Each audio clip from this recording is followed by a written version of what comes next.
Thanks for joining us. Is it Tuesday? Let's get to your headlines right away because we've got a lot going on.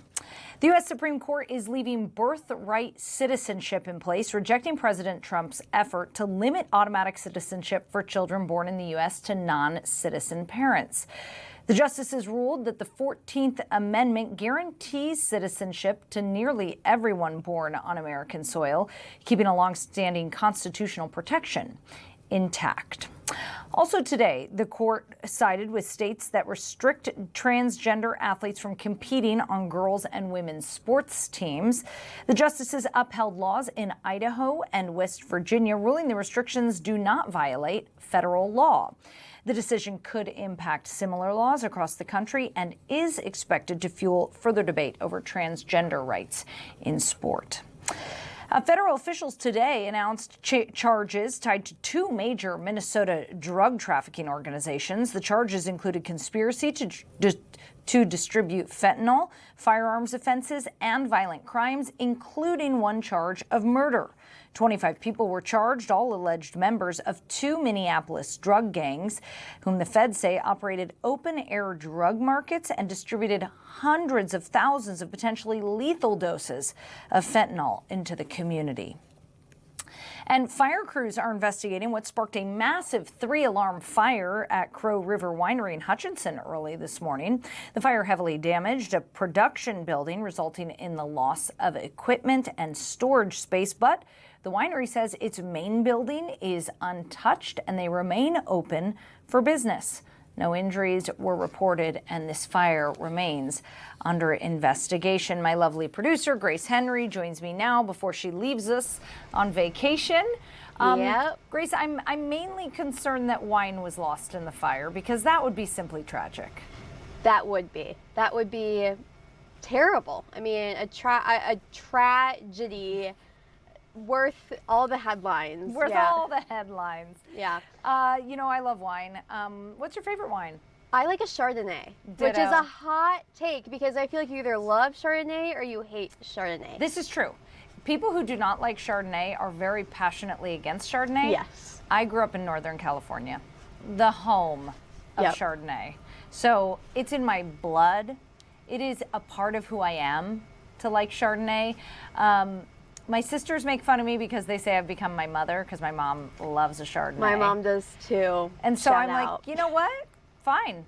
Yeah. I'm my mother. I love Chardonnay. Do you like a buttery or an oaked Chardonnay? Like what's your go-to? It's got to be an oaky Chardonnay. Yes. Yep. I like butter, but not too much. I'm with you. I also really like bubbles, so I love a Prosecco. I love a Brut. Well, we'll have to visit Crow River Winery because their main building is still intact, and they were like asking people to come visit. So I don't know. I'm sure they still want the business, and hopefully people come out and give them an outpouring of support during this time. But yeah, we'll go and we'll have some oaky Chardonnay and maybe some Prosecco. I'm not a red girl. I get headaches from red. Unfortunately. Listen, let me tell you, I went out with the girls a couple weeks ago, and I had 4 glasses of wine. Courtney, that's crazy. And when you are over the age of 35 and you have more than like 2 glasses, it takes you days to recover. Yeah, that would take me out, and I'm 23. Was it white or red? It was Chardonnay. Okay, see, that's a little bit better. 4 glasses of red, I'd be dead. You would never hear from me ever again. I'd be in my bed. You would never see me. My head, it would be bad. It'd be bad. You'd be using all your sick days at work. Exactly. Okay, sounds good. We've had some hot weather here in Minneapolis recently, so I do want to address that. I hope that we can get one of our meteorologists on later today. They are busy people, but that heat warning has been expired, so at least we are seeing a bit of a cool down, and those temperatures are going to continue to drop into the week. We do have a special guest coming on, a political science professor, to talk about all these big Supreme Court rulings. We're going to give him a moment to get settled, make sure our audio is working properly, and then we'll bring him back. So let's take a quick break, and when we get back, we'll chat with him. Stay with us.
welcome back.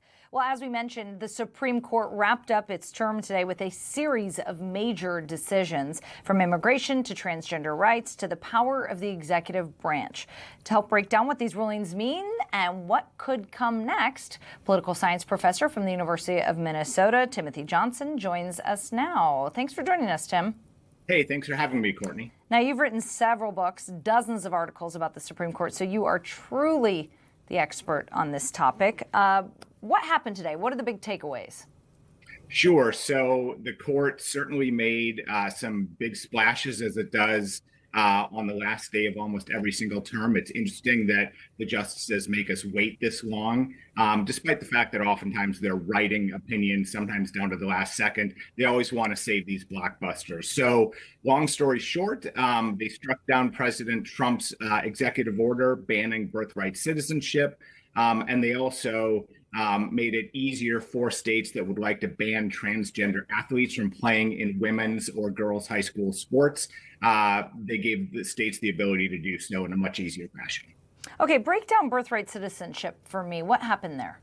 Yeah, sure. This is actually a pretty cut and dry case, if you ask me, although the court certainly didn't make it so. It was a 5-4 decision. And I think many court watchers and scholars, including myself, thought that it would be a much stronger majority, 7-2 or 8-1. But the bottom line in this case is the majority interpreted Section 1 of the 14th Amendment that says if you are born in the United States, you are a citizen of the United States.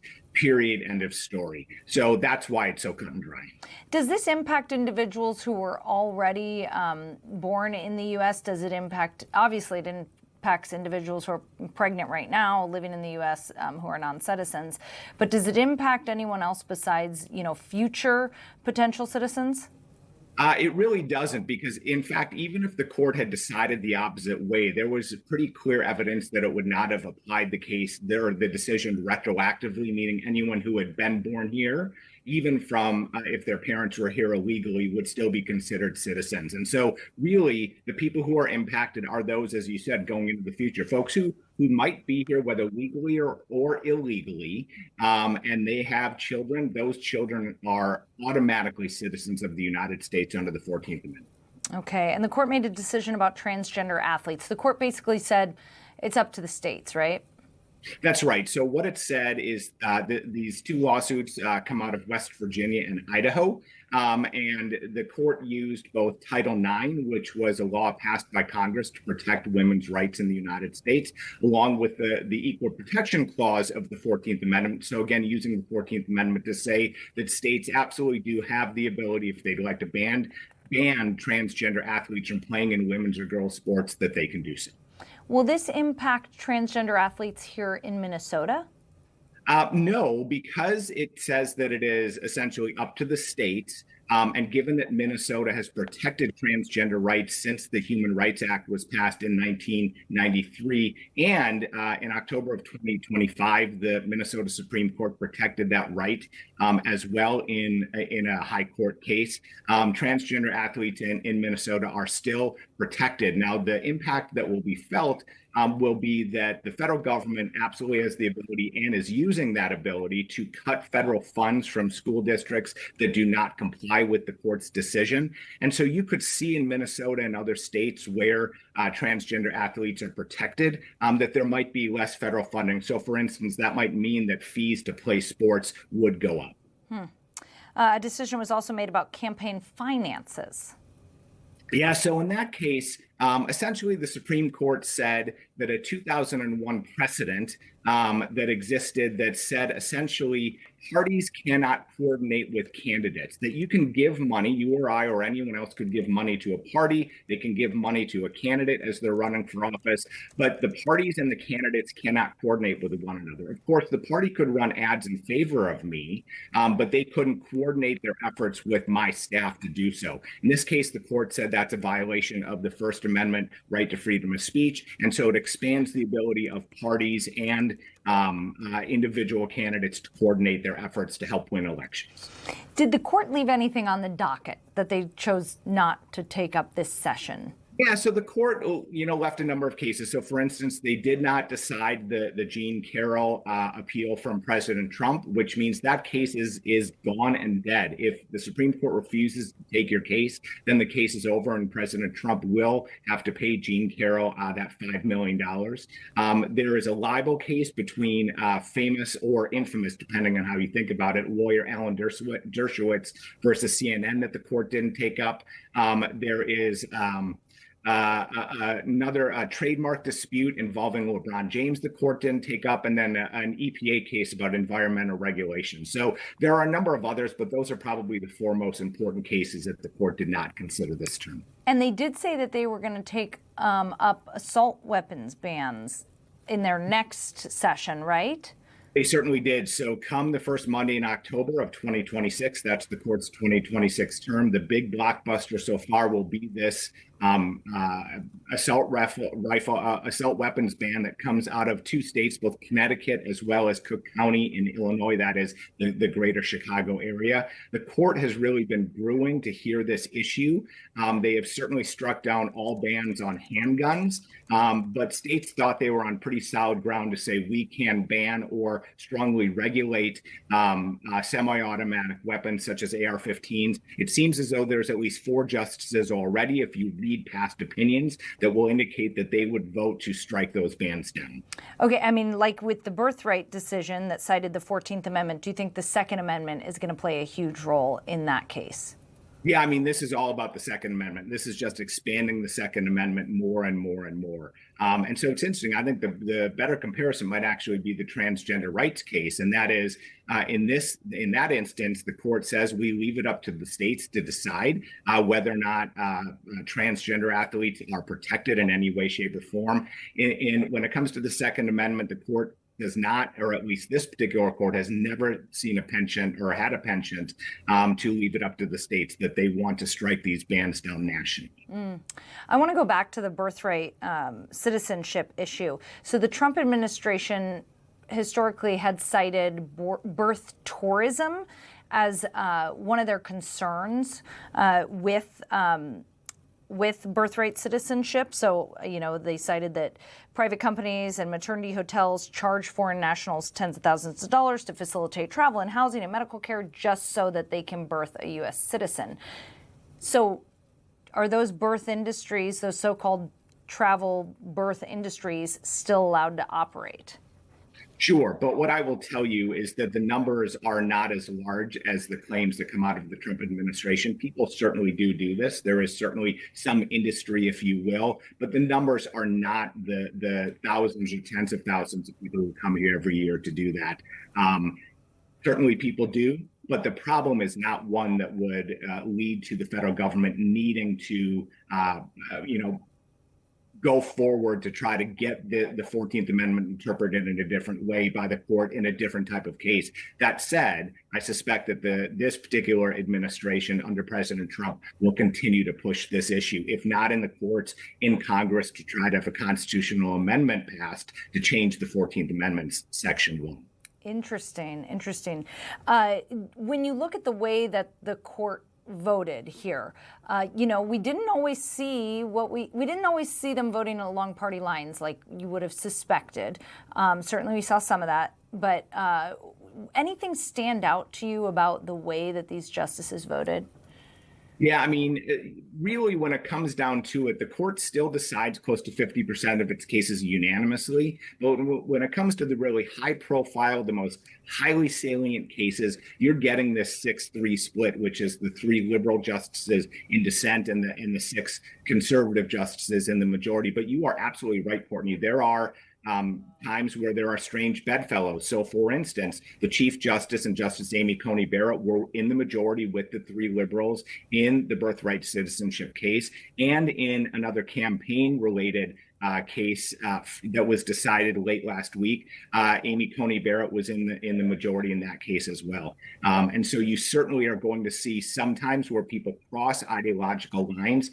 It doesn't usually happen in the big cases, such as the transgender rights cases, the case that we talked about, or the campaign finance case that we talked about earlier. When you look at what we saw this term, what does it tell you about what will happen next term? I mean, we already talked about the assault weapons ban, but, did you get any indication this term of what's to come? Yeah, I think that the court will continue to take cases to interpret what they think is the right balance for the separation of powers. And certainly the majority on this particular manifestation of the John Roberts Court, that is the time since Justice Ketanji Brown Jackson joined in 2021, is a time where this court has the votes finally to increase executive power. And we certainly know that John Roberts is a huge fan of executive power. And that would be not just because the president is Republican, although I think that's a benefit for him and the other conservatives in the current time. But if you read biographies of him and you read articles and other academic writings about not just the chief, but the other conservatives in this majority, they certainly do believe in a very strong executive at the expense of a strong legislature and sometimes at the expense of the court's own power. So I think you will see that going forward next term as well as in terms to come in the future. So interesting. You truly are an expert on this. I appreciate you joining us, Timothy. Thanks for having me. That was Timothy Johnson, political science professor at the U of M. He's written dozens of articles, several books about the Supreme Court, and we were honored to have him join us here today. We're going to take a quick break. We'll be back with more after this.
As World Cup mania sweeps the globe, a group of local college students are taking a deeper dive into soccer culture, traveling overseas to get a firsthand look at what makes the sport so popular.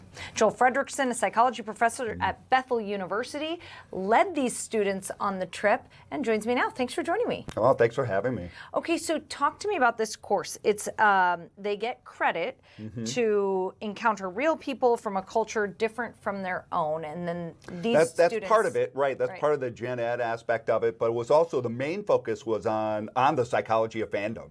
And so I picked the UK because UK football fans are known to be just rabid fans, like amp up any fandom in the United States. And then you've got the UK football fans, soccer fans. And so that was one of the main reasons why I wanted us to go there to experience that level of fandom. So 22 students, several staff members from Bethel went. When you say that you went there to study soccer fandom, how do you study soccer fandom? Yeah, no, that's great. So right away we were in the city of Birmingham, and part of it was what we told them is, this is exposure therapy for you. You don't like talking with people? Well, you're going to have strangers. You're going up and talking with strangers and asking them about what club do you support? Why do you support that club? Getting just so the one-on-one interview piece was a lot of how they were studying that fandom. But we also had various experts that we met with while we were there, and we were kind of all over in the UK.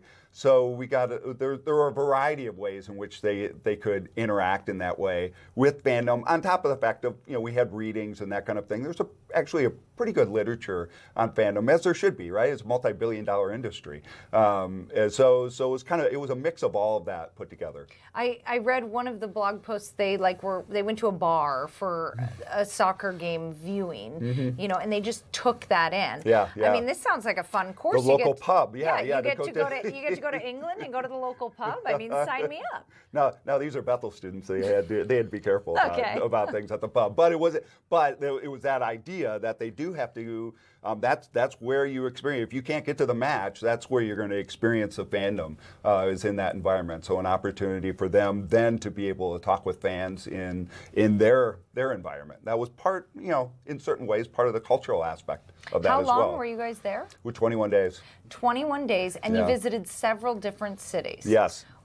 Was there a certain moment that stood out to you, like a certain interview, a certain city? Well, there were the biggest thing soccer-wise for me that stood out. We were able to get to a Liverpool match, which nobody thought we would be able to get to when we were in Liverpool. That we'd get to a Liverpool match, and when they start singing their songs there, "You'll Never Walk Alone" is their song that they sing, and it's powerful. Actually, to see everybody singing together and hugging one another as they're singing that song, that was a pretty fantastic moment. What do you think Americans need to understand about the European soccer culture? Oh, we think we're intense with our fandom, but it really isn't anything compared to their fandom.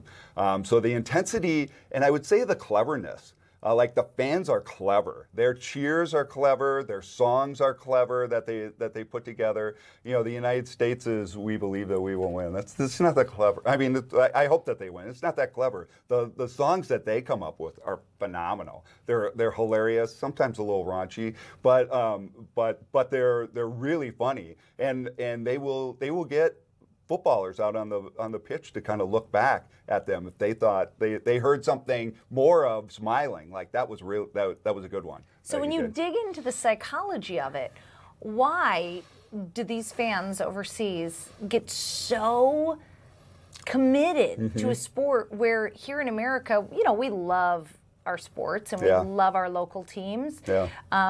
But it can't compare, like you said. When you get down to the psychology of it, what makes us different?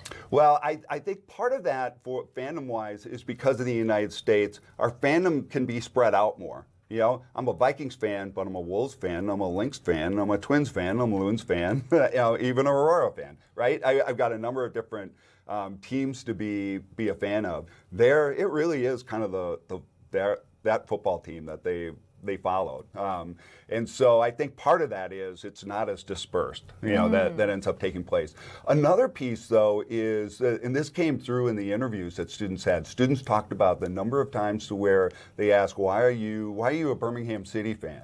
I had no choice. I was born into it. This 5 generations steep. I'd be disowned if I wasn't a Birmingham City fan. So it's a part of the family as well. And so just kind of deeply ingrained. It's dad taking me to a match when I was 5 years old and me singing along with everyone. That type of thing, I think, is what what kind of really brings that the intensity of that fandom.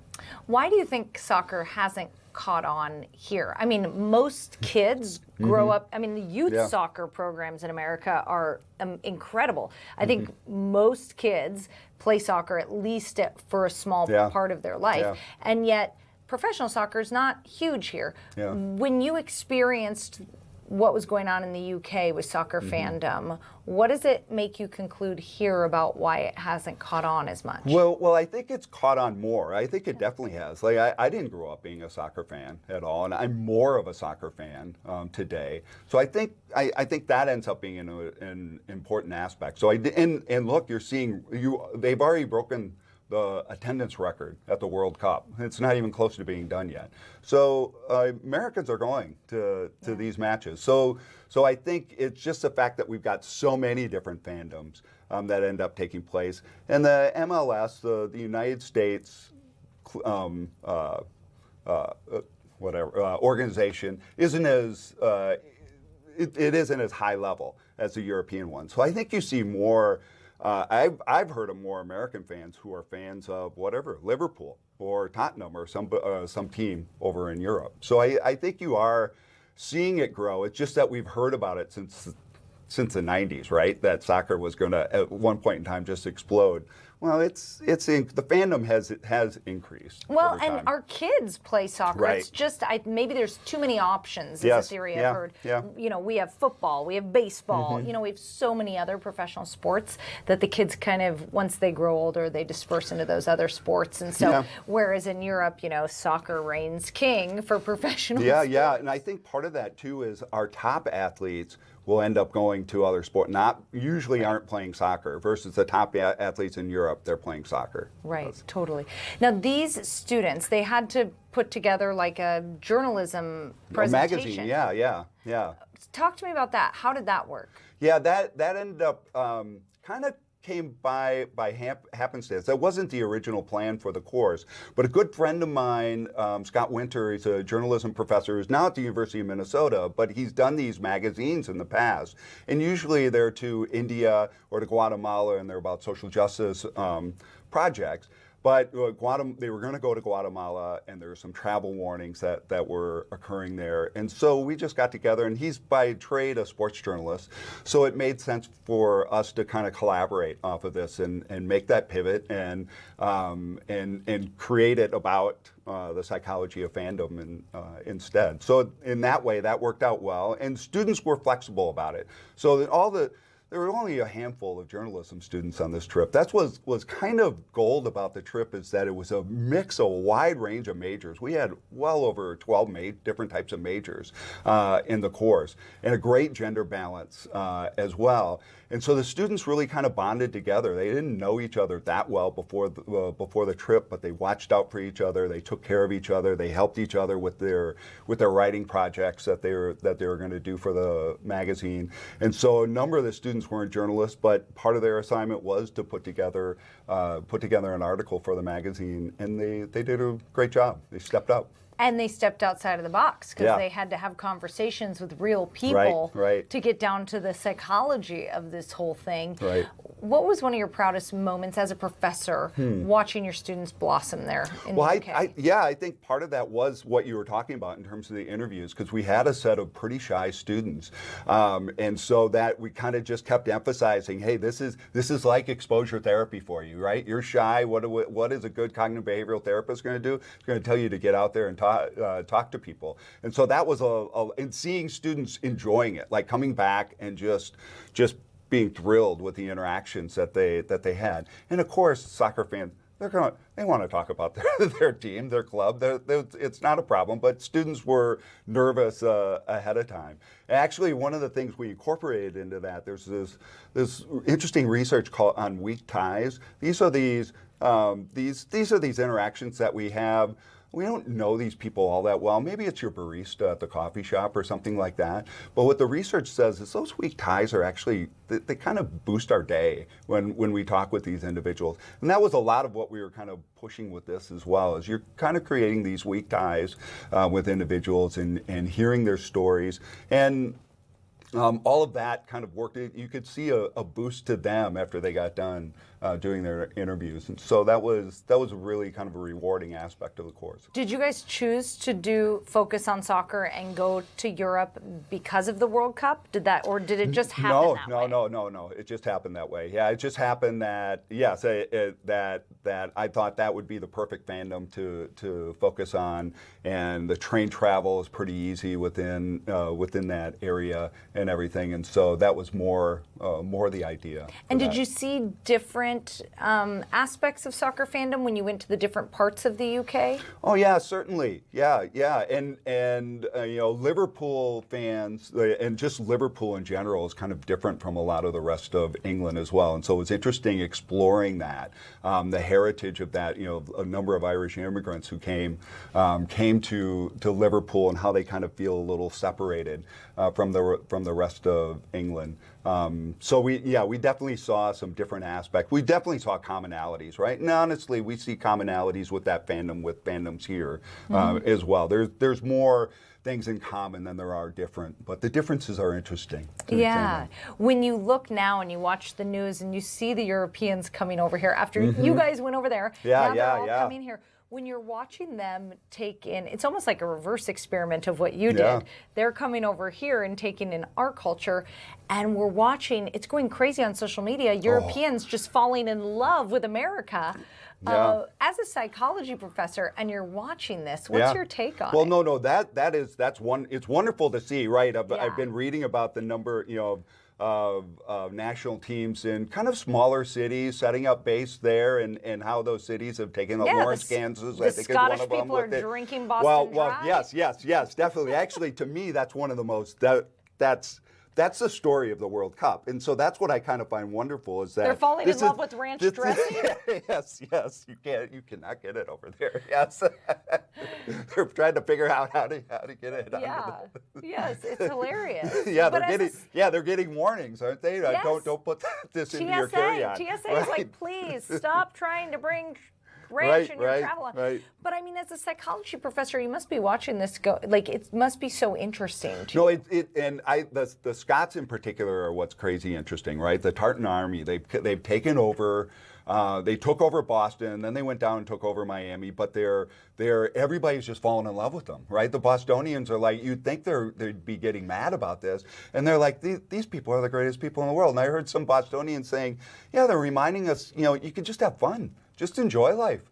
Be happy, be nice to people, and that's why it's working so well for the Scots. Is they're incredibly friendly, and it's wonderful to see. Actually, when we were in Europe, when we were up in Edinburgh, Scotland, we took a day trip to Glasgow, and we met with some members of the Scottish Federation Association, and they had just gotten it to where they clinched to go to the World Cup, and they haven't been since 1998.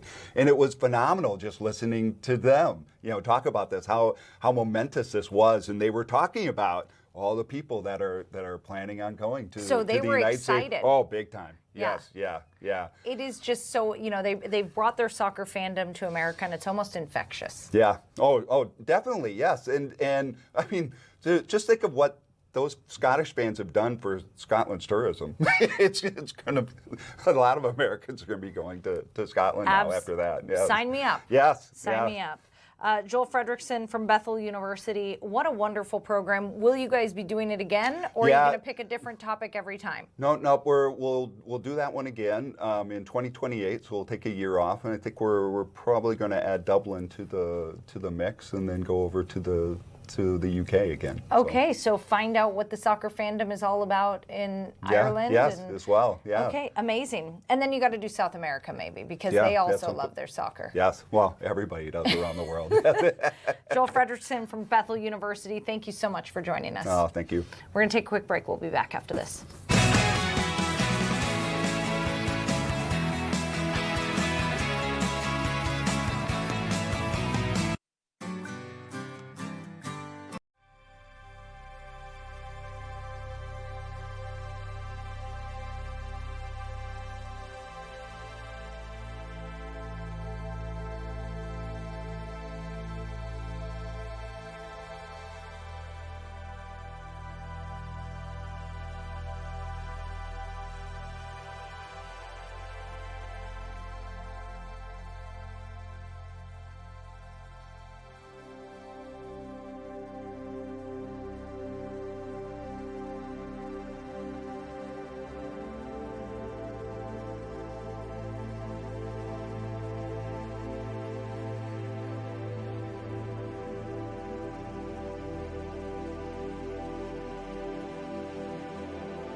Welcome back.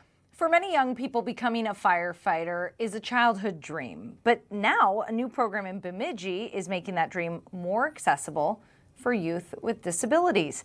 The Inclusive Fire Brigade gives participants hands-on experience while building confidence, teamwork, and job skills. Joining us now is Bemidji Fire Chief Justin Sherwood. Chief Sherwood, thanks for joining us. Hey, thanks for having me. So what inspired the department to create this inclusive program? Well, first and foremost, I'm a big sports fan, especially here in Bemidji, watching my kids grow up and go through the sports program and being, I guess, exposed to the unified basketball program here really caught my interest. And then as your fire chief or the city's fire chief, we get a lot of visitors here on a daily basis, varying ages and abilities. And one particular day, a young man named Asher Geller stopped in the fire station. It was a typical tour. And as I worked through, I get what we call our ladder 7, how to operate it. He looked at me and he said, we need to set up a program. And we kind of gave each other fist bumps and we said, let's do it. Oh, that's so amazing that Asher was able to inspire this. How does the program work? And what do the youth get to experience? Yeah, great question. And so how this program works is we meet monthly for about an hour and a half a month right now, as it's a new program. And when they show up, we have an introduction. We talk about how the last month went, meaning we reviewed our skills. We talked about positive things that happened in their life over that last month. And then we work on a particular skill that is relevant to the job of firefighting. And when I choose these skills, I want to be clear that these skills are not picked so these young men and women of varying disabilities would succeed or fail, but rather I empower them to do anything and everything they can, just like our normal firefighters would. And so we'll spend a majority of the program, the hour and a half, working on those skills. And at the end, we have what we call a leadership moment. And we will talk about how working as a team is important, how no matter your ability or disability, there's a way you can contribute. And in this particular case, it's to public safety. And then we have a little closing and off we go and get fired up for the next month. So the skills they're learning are far beyond firefighting, it sounds like. Always. And even for this fire chief, they're learning how to work as a team, take direction, give direction, leadership. But the big thing is and it crushed me when we had our city, we presented this program to our city council, not because I wouldn't think that they would or wouldn't approve it, but rather to get out and promote it. And one of the things that one of the young people said is that they were told at one particular time in their life that because of their disability, that they couldn't do something. And so one of the things that I have a goal for, that Shannon Murray and I have, our goal is to have these students, these young men and women, to advocate for themselves, but then speaking about their disability and how it's actually an ability. So confidence in public speaking and advocating for themselves, but also boundaries in social cues. And so there's a lot going on, whether it's intended or not. I'm sure you've witnessed many special moments since implementing this program, but do any stand out to you? Yeah, just our last class, which was about a week ago, we were reviewing skills. And one of the basic skills of a firefighter is to just simply roll hose. And that could be, after an event, firefighters will roll hose up and put them away, or for transporting, cleaning them, or for storage. And we always roll our hoses with the male coupling, so the threaded part showing in the hose. And we do that to protect the threads, otherwise we can't connect them. And as one of the young people were doing that, they were reciting why it was important. And that caught me, that it's like, wow, just these little details these kids are picking up on, and it really warmed my heart. And then that particular evening, we brought all the kids over to our aerial device. So it's a 110-foot platform that we have in Bemidji, and each one got a ride with firefighter Nathan Brazel up in the sky to kind of see Bemidji from a different viewpoint. And so those two things stick out in my mind right now. Wow, absolutely incredible. How are your firefighters taking to this program? What's their take on it? They're curious. Initially this was something that just Asher, I, and Shannon did. And so, I'm kind of leading, but they're watching from a distance, and I wanted to slowly expose them to this particular program, not because they wouldn't accept it, but just because it was something new. I was being curious myself.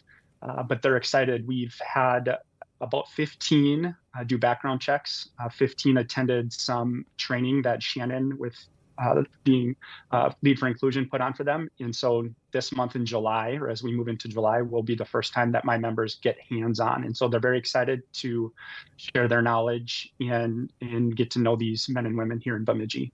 That says a lot about your men and women that they want to be involved in this. So that's wonderful.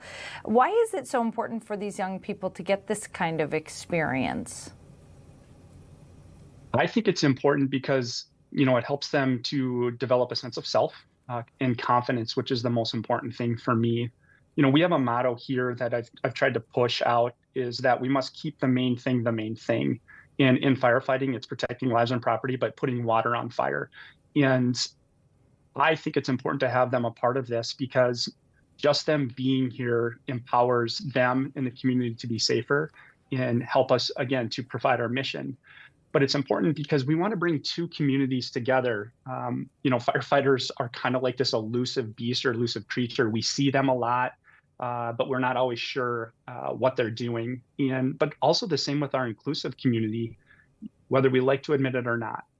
Many of us will avoid or steer around or just reach a surface level relationship with these young men and women, but they are absolutely fantastic. And so if you could take the elusive creature, the fire department, with this group of young men and women and bring them together, you're bringing two inclusive communities together, and we're creating a better community. And so I really feel it's important, because we, as a fire service or as a public safety entity, we must replicate the community that we serve, whether it's men and women, or here in Bemidji, whether it's really tapping into our Native population. But also there's this other community out there that no one's really tapping into, and that's those who have been tagged with the word disability, whether it's physical or intellectual. And they make us a stronger organization here in Bemidji, and I'm so excited to be in their lives, but also have them part of my organization. So your firefighters, I imagine when you respond to a fire or a EMS call, I imagine that there are situations where your firefighters might encounter a youth with intellectual or physical disabilities. Is this also, they're learning a lot, but is it also a learning experience for your firefighters, and just like getting the community comfortable with each other, so that the youth aren't scared or nervous when the firefighters show up, and the firefighters maybe are learning how to communicate with these individuals better? Yes, absolutely. And going back to that point about helping people to become more comfortable with each other, all public service agencies across the country will really focus in on the younger population or the older population. And we know how to communicate with them because they're more so like you and me, if you will. At least they appear to be on the outside. But if we have students that come in, or adults that come in, are nonverbal or maybe look a little bit different than us, we get nervous for some reason, and we don't know how to communicate. And but vice versa, if someone has a disability of some sort, they seem to kind of steer away. And one of our students, or I can't call them students anymore, but our young people, they came in, they felt like they didn't have a voice until they came to this organization, to this program. And so, yes, it's creating more partnerships and friendships and relationships. And in the end, I know we're going to benefit each other. And so, yeah, I'm really looking forward to having our members interact and engage with the inclusive group, to come the other way, because again, we're going to teach each other things, and who knows what in the future, but we're always going to learn something, even if it's just how to communicate better, but be a better friend. And so again, it always revolves around that community in creating a stronger, more unified community here. Is there any part of this that, I know that this is mostly about like building confidence and life skills, but is there any opportunity here to maybe explore careers in emergency services for these young people? That's a great question. Yes. Maybe not all of them. For instance, we have a young woman here named JoJo, and she's in a wheelchair. Now, could she drive a fire apparatus, or could she go physically put out a fire with hose and water? Absolutely not. But she can fight fire in a different way. She could be an emergency dispatcher. She could be a public fire safety educator or an inspector. And so, yes, absolutely. We have individuals here that may not be very strong in their lower torso, for instance, but man, I know they could talk someone through an emergency. And so, we're going to go take tours at our dispatch center. and so on and so forth. So yes, I do truly believe that there is a place for everybody in public service, but we're talking about fire here. So in the fire service, I do truly believe no matter what disability or rather ability that you have, there's a place for you here. So wonderful to hear. For other fire departments that might be watching and might think, you know what, that is an amazing program. I'd love to implement it at our firehouse. What's your advice? I would say go for it. You know, I was a little bit more information maybe you want. I started my career out as an elementary education teacher, and I truly believe that anyone in public service should probably have an elementary education degree for a number of reasons, because we learn how to talk to people of various ages and abilities, but we're also good at being curious and creative.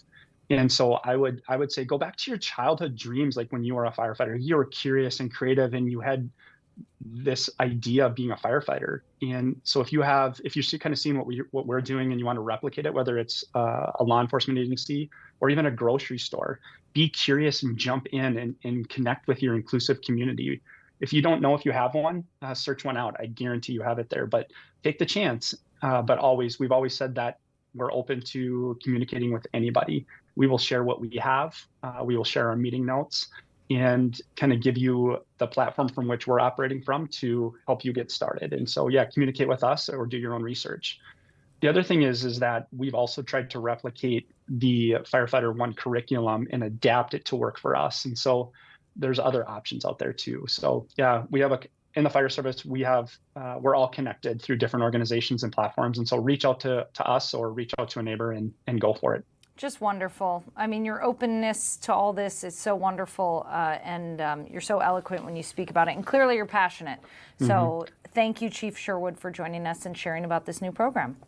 It's my pleasure. Thank you for having me. All right, that was Chief Justin Sherwood with the Bemidji Fire Department, talking about their new inclusive fire program that is exposing youth with disabilities to the field of firefighting.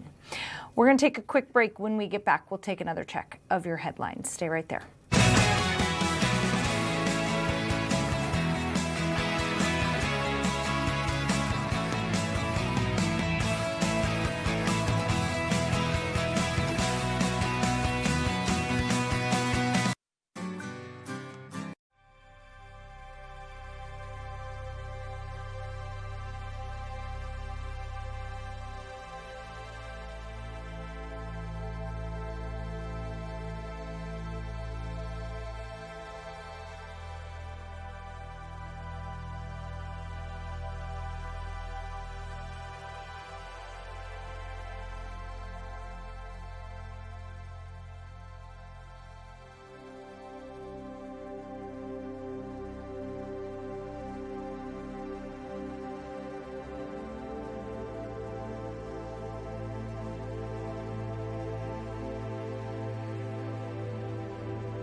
Welcome back. Thanks for joining us. Well, with the excessive heat that we've been experiencing this week, there's added concern about our homeless community. Catholic Charities is one of the organizations offering cooling centers and help for those experiencing homelessness on these hot days.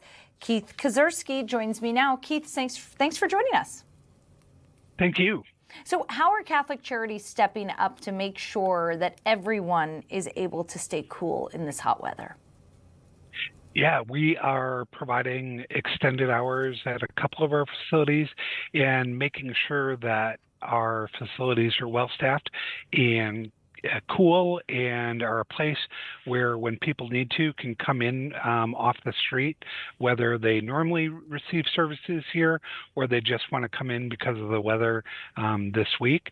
They're able to come in, get water, get some cool snacks, a meal, whatever they need on these really hot days. Is there any threshold for getting help? And do they have to provide any information or sign up for any programs, or is it totally open door? It's open. We do ask people for a little bit of information about themselves so we know who's coming into the facility, but they're not mandated to participate in any other programming. They're welcome to, if that's helpful, grabbing a shower or doing their laundry, other things that help cool themselves down while they're here. How are you guys getting the word out about this? I know that like Hennepin County, Ramsey County, they have, outreach workers out, trying to get in contact with anyone living on the streets or in their car. But how are you guys making sure that people, besides doing this interview, are getting the word that you're open and available if anyone needs it?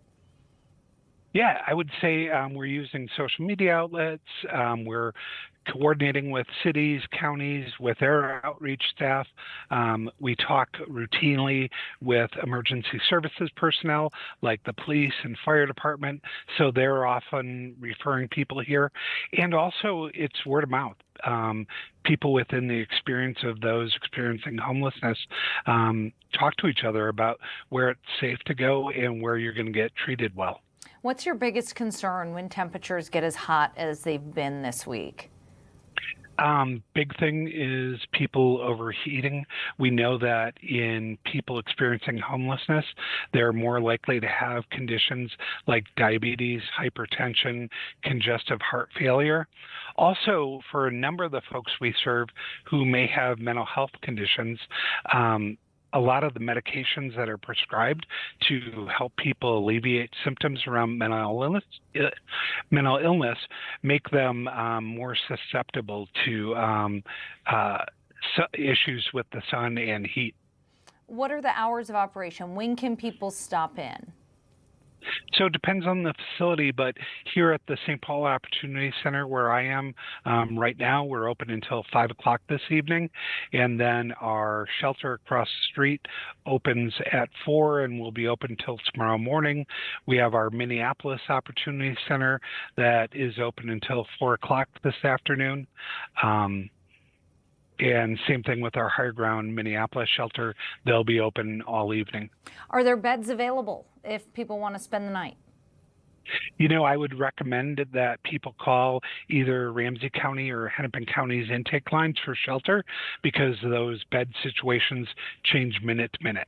Okay, so for this, it's really just a place to get away from the heat during the day. Exactly. Yeah.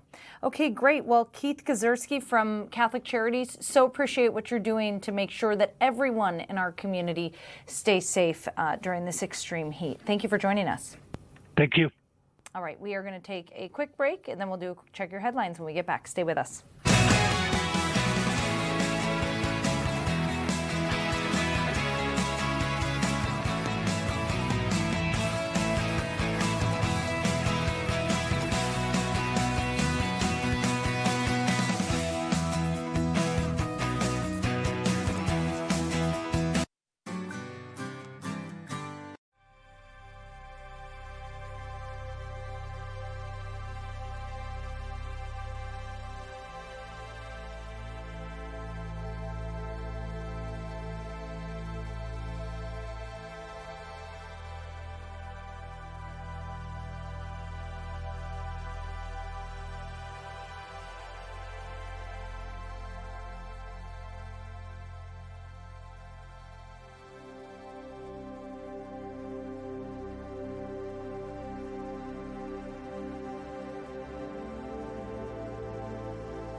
Welcome back. Well, I promised you a check of our headlines. We'll do that in just a bit.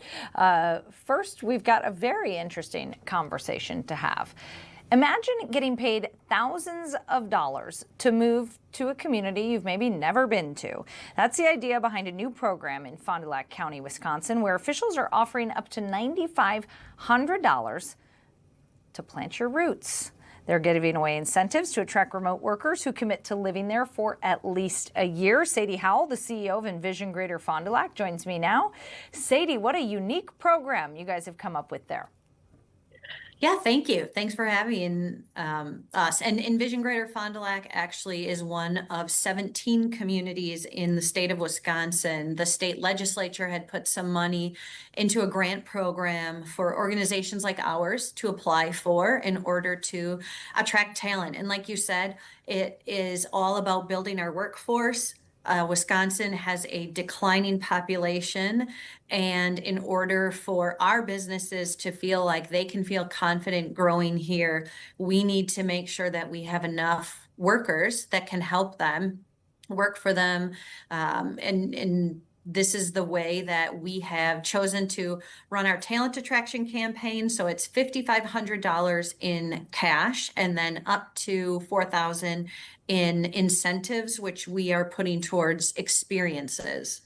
So who's eligible for this program? Who's eligible to get the $9,500 if they come and move there? You have to be from outside the state of Wisconsin. You have to be 18 or older, and you do have to have a job that pays more than $55,000 annually. It is for remote and in person. So if you don't have a job, we would love to introduce you to some of the Fond du Lac County employers who have positions open. And you also have to undergo a criminal background check. Okay, what benefits do they get? Because I was reading online, it's like you get a membership to the YMCA, all kinds of stuff. Yeah, we were really intentional about building these experience packages so that when someone decides to move here, it's really giving them an authentic view of what it's like to live in Fond du Lac County. And like you said, the YMCA, the Boys and Girls Club, as well as some of our golf courses are participating. We have a lot of golf courses in Fond du Lac County, and dining credits out at some supper clubs, because fish fries are still very popular in Fond du Lac County. And then going to events like Walleye Weekend or our Sturgeon Spectacular, where we're going to pair you with some ambassadors who will take you around, explain the history of the festival, why it's here, who it's supporting. So we want to make sure that we're introducing these new movers to make lifelong friends. Is there a certain demographic that you're hoping to attract? Well, because of the income requirements, you do have to be working age. And our goal is to attract families because of just the nature of our county and growing the population. So we would love to welcome anybody working age. What's the industry there? I mean, are there jobs available for anyone who's looking to come there? Great question. We are very heavily manufacturing and agriculture. I know Minnesota is the state of 10,000 lakes, and so I would wager that a lot of residents drive boats with Mercury Marine motors on them. Mercury Marine is the global headquarters here, right here in Fond du Lac. And then we have a lot of other manufacturing, as well as that agriculture and agribusiness, and healthcare is a growing industry as well. A lot of our employers are hiring, and really good career sustaining, family sustaining wages. Will they receive help relocating and finding a job if they need it?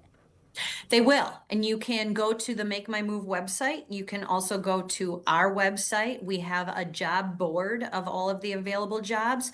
And then once you get through the application process, you're going to be introduced to Natalia on our team, and she is going to help you navigate the entire system. She'll introduce you to the job boards, and then she's going to introduce you to realtors if you are looking to rent, if you're looking to buy.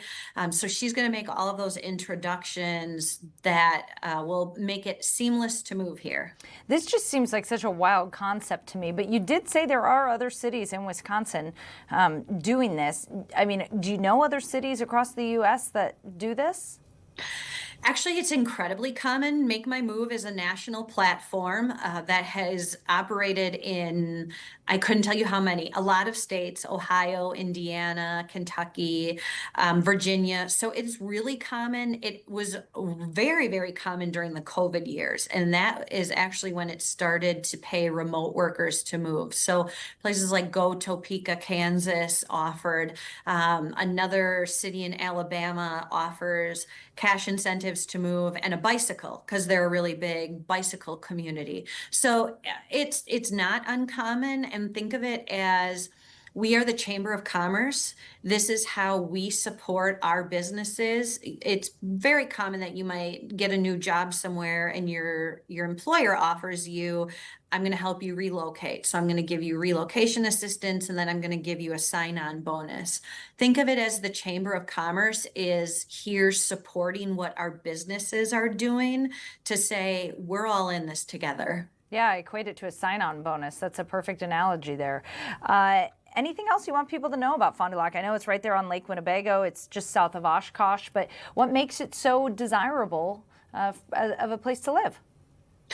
Yeah, we are still very much a community where you're going to know who your neighbors are. You're going to be able to call them when your lawnmower isn't working, or actually probably more importantly, when your snowblower isn't working. You're still going to be able to go to the grocery store and have conversations and even be able to find your next career here. So we have a lot of advanced manufacturing and healthcare that we are a growing, vibrant industrial base that we would love to welcome you to. I mean, do you think this is going to work? You know, there's $500,000 behind it that says it's going to. Our partner, Make My Move, assures us. So our goal is 32 families within the next 2 years. Wow, incredible. Okay, you just have to be over the age of 18. You have to move from out of Wisconsin, and you got to pass a background check, right? And make more than $55,000. And make more than $55,000. Where can people apply if they're considering this?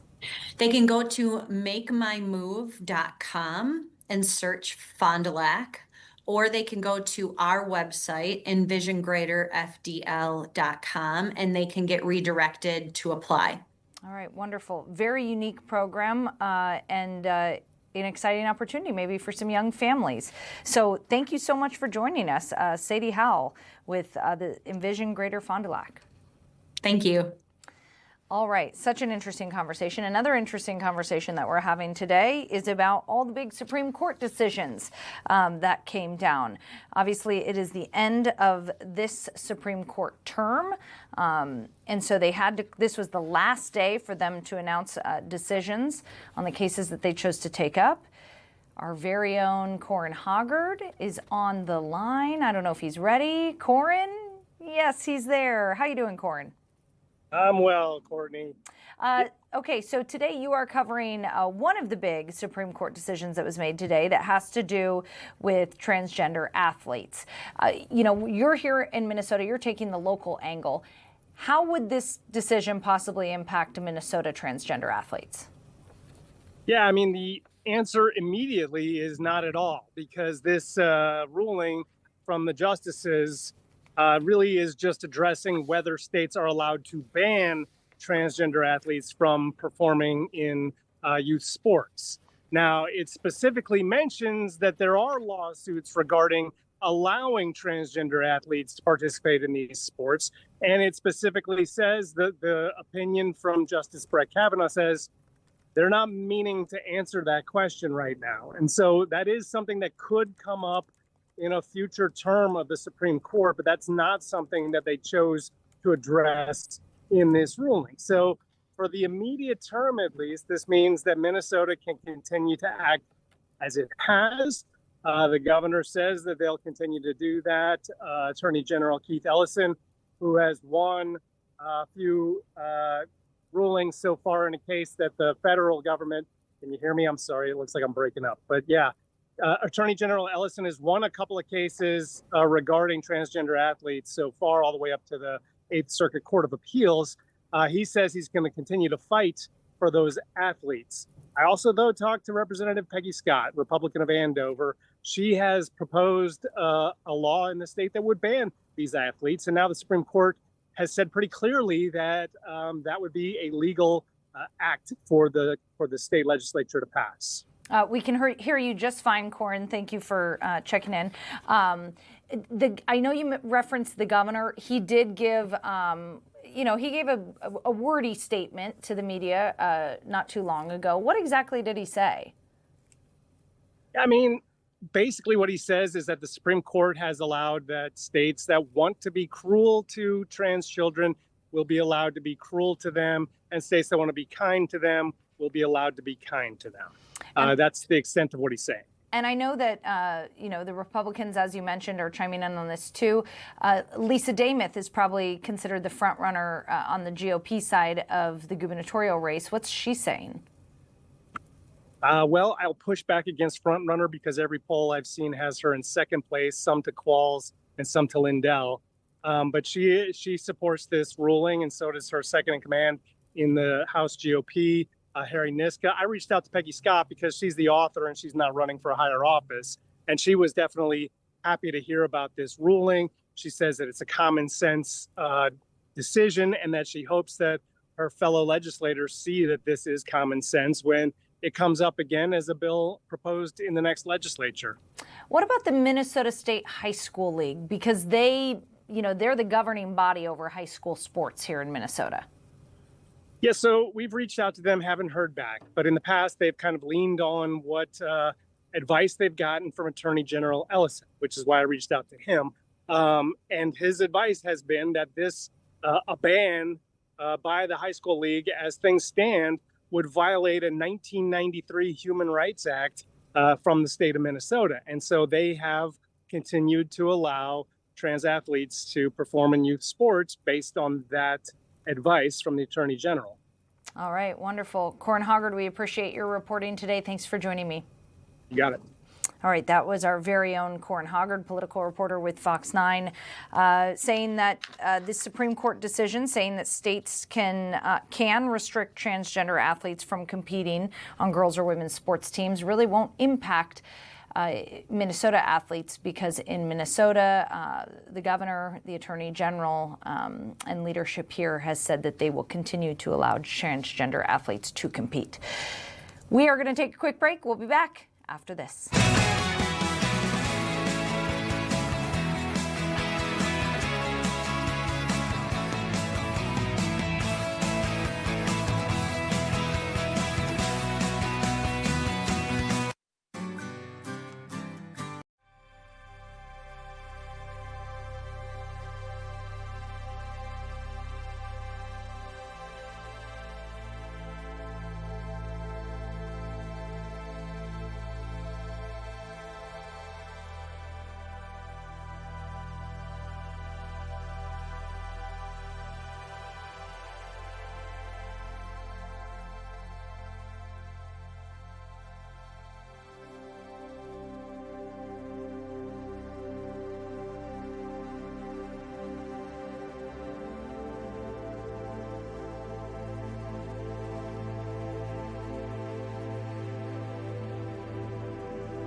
Welcome back. Well, this is the part of the day where we get to take a look at what's trending on social media in a segment we like to call, Wait, What's Happening?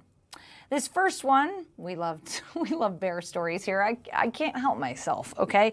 A man in Steamboat Springs, Colorado got quite the surprise when he found a bear in the front seat of his truck.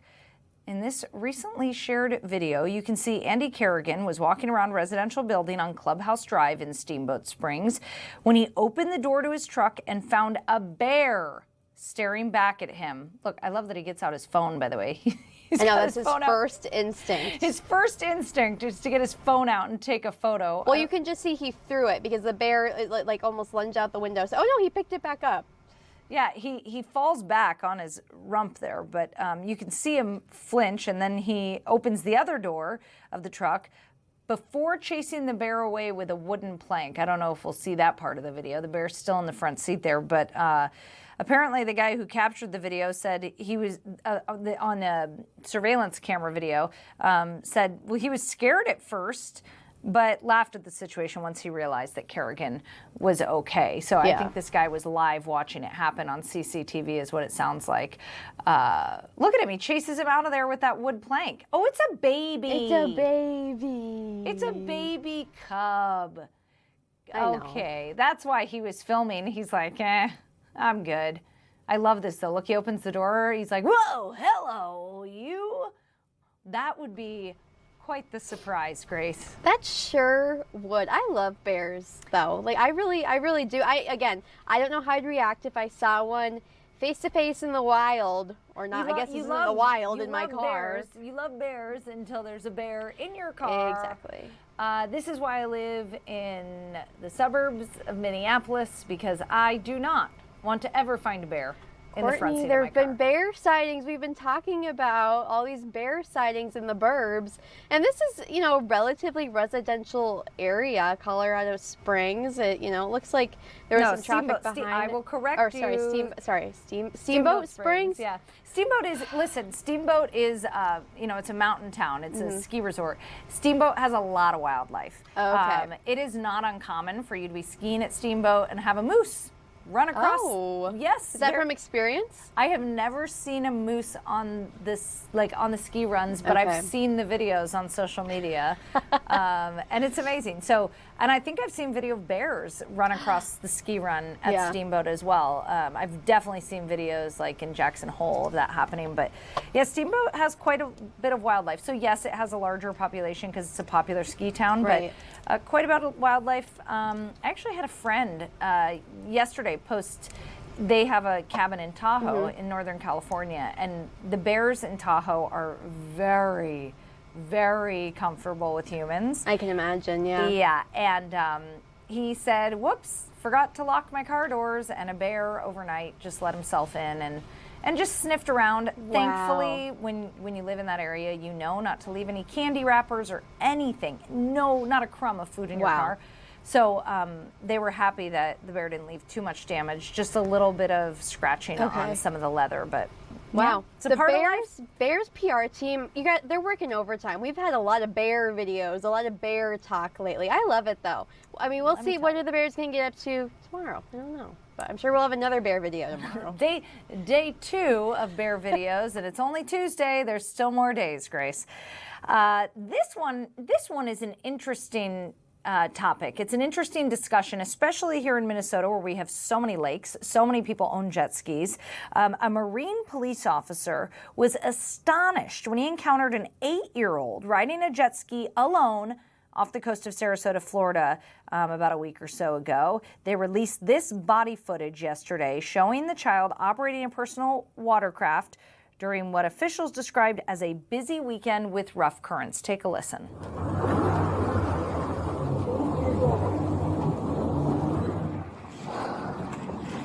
Where's your parents?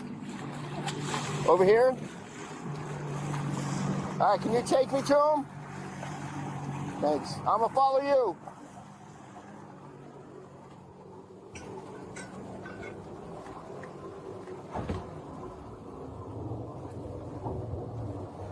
Oh my God. All right, so that was your son? Yes, sir. On the jet ski? What's going on with that? Yeah, I'm sorry. I know that I really don't think that he's legal to drive, right? But we have been jet skis on the lake for the last few years. He's very proficient, but How old is he? 8 8 years old? years old. Okay, and you thought he was legal out here? Yeah, but I just recently moved from.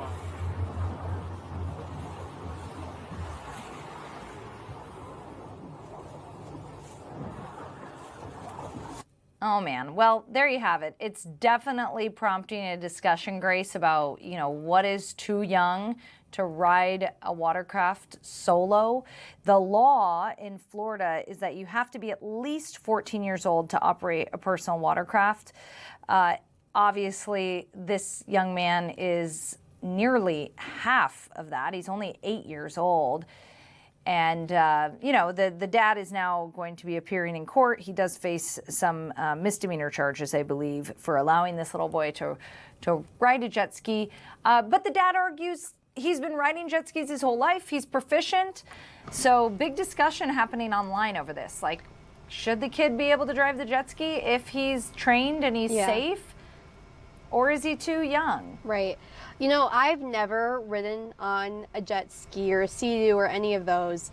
So I don't really know. I don't really know what, I don't really know if it's difficult or what the mechanics are of it. I wouldn't say that it is difficult to drive a jet ski. It's extremely easy. However, they are huge weapons if not used properly. And I think the pediatrician that we have on weekly, Dr. Madeline Gagnon, I think that she would say, listen, the frontal lobe is not nearly developed enough for a child to be operating this alone. It is, it's not hard to operate a jet ski, but if not done properly or, things come up, you have to think quick.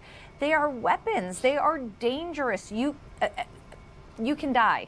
Even having your kid out in the water in any capacity alone, I think can be concerning, especially in the ocean where there are currents. If you were to fall off of the jet ski, any of that, I mean, that's a really scary thought. And and locally, 8 years old is young. And here in Minnesota, jet skis are very popular. We have had deaths. We have had young people die here in Minnesota. I've covered stories where young people die driving jet skis, older than this young boy, but I don't think that's a good enough argument for police saying, well, he's really proficient. It's like, yeah, but the law is 14. How did he become proficient? Well, he said he's been driving jet skis. He told the cops he's been driving jet skis for years. It's like, woo! At 4 years old? I mean, listen, I think, I think there's plenty of people who do it. Yep. There's plenty of people who do it. Doesn't mean it's legal. The right thing. Yeah, and it doesn't mean it's legal. So, interesting discussion there. We are going to take a quick break. We'll be back after this.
the debate about tech in schools has been heating up recently nationwide, and the debate is taking center stage in northern Minnesota as some Duluth parents are asking to take tech out of schools. Kelly Durek-Eater, Duluth School Board Chair, joins me now. Kelly, thanks for joining me.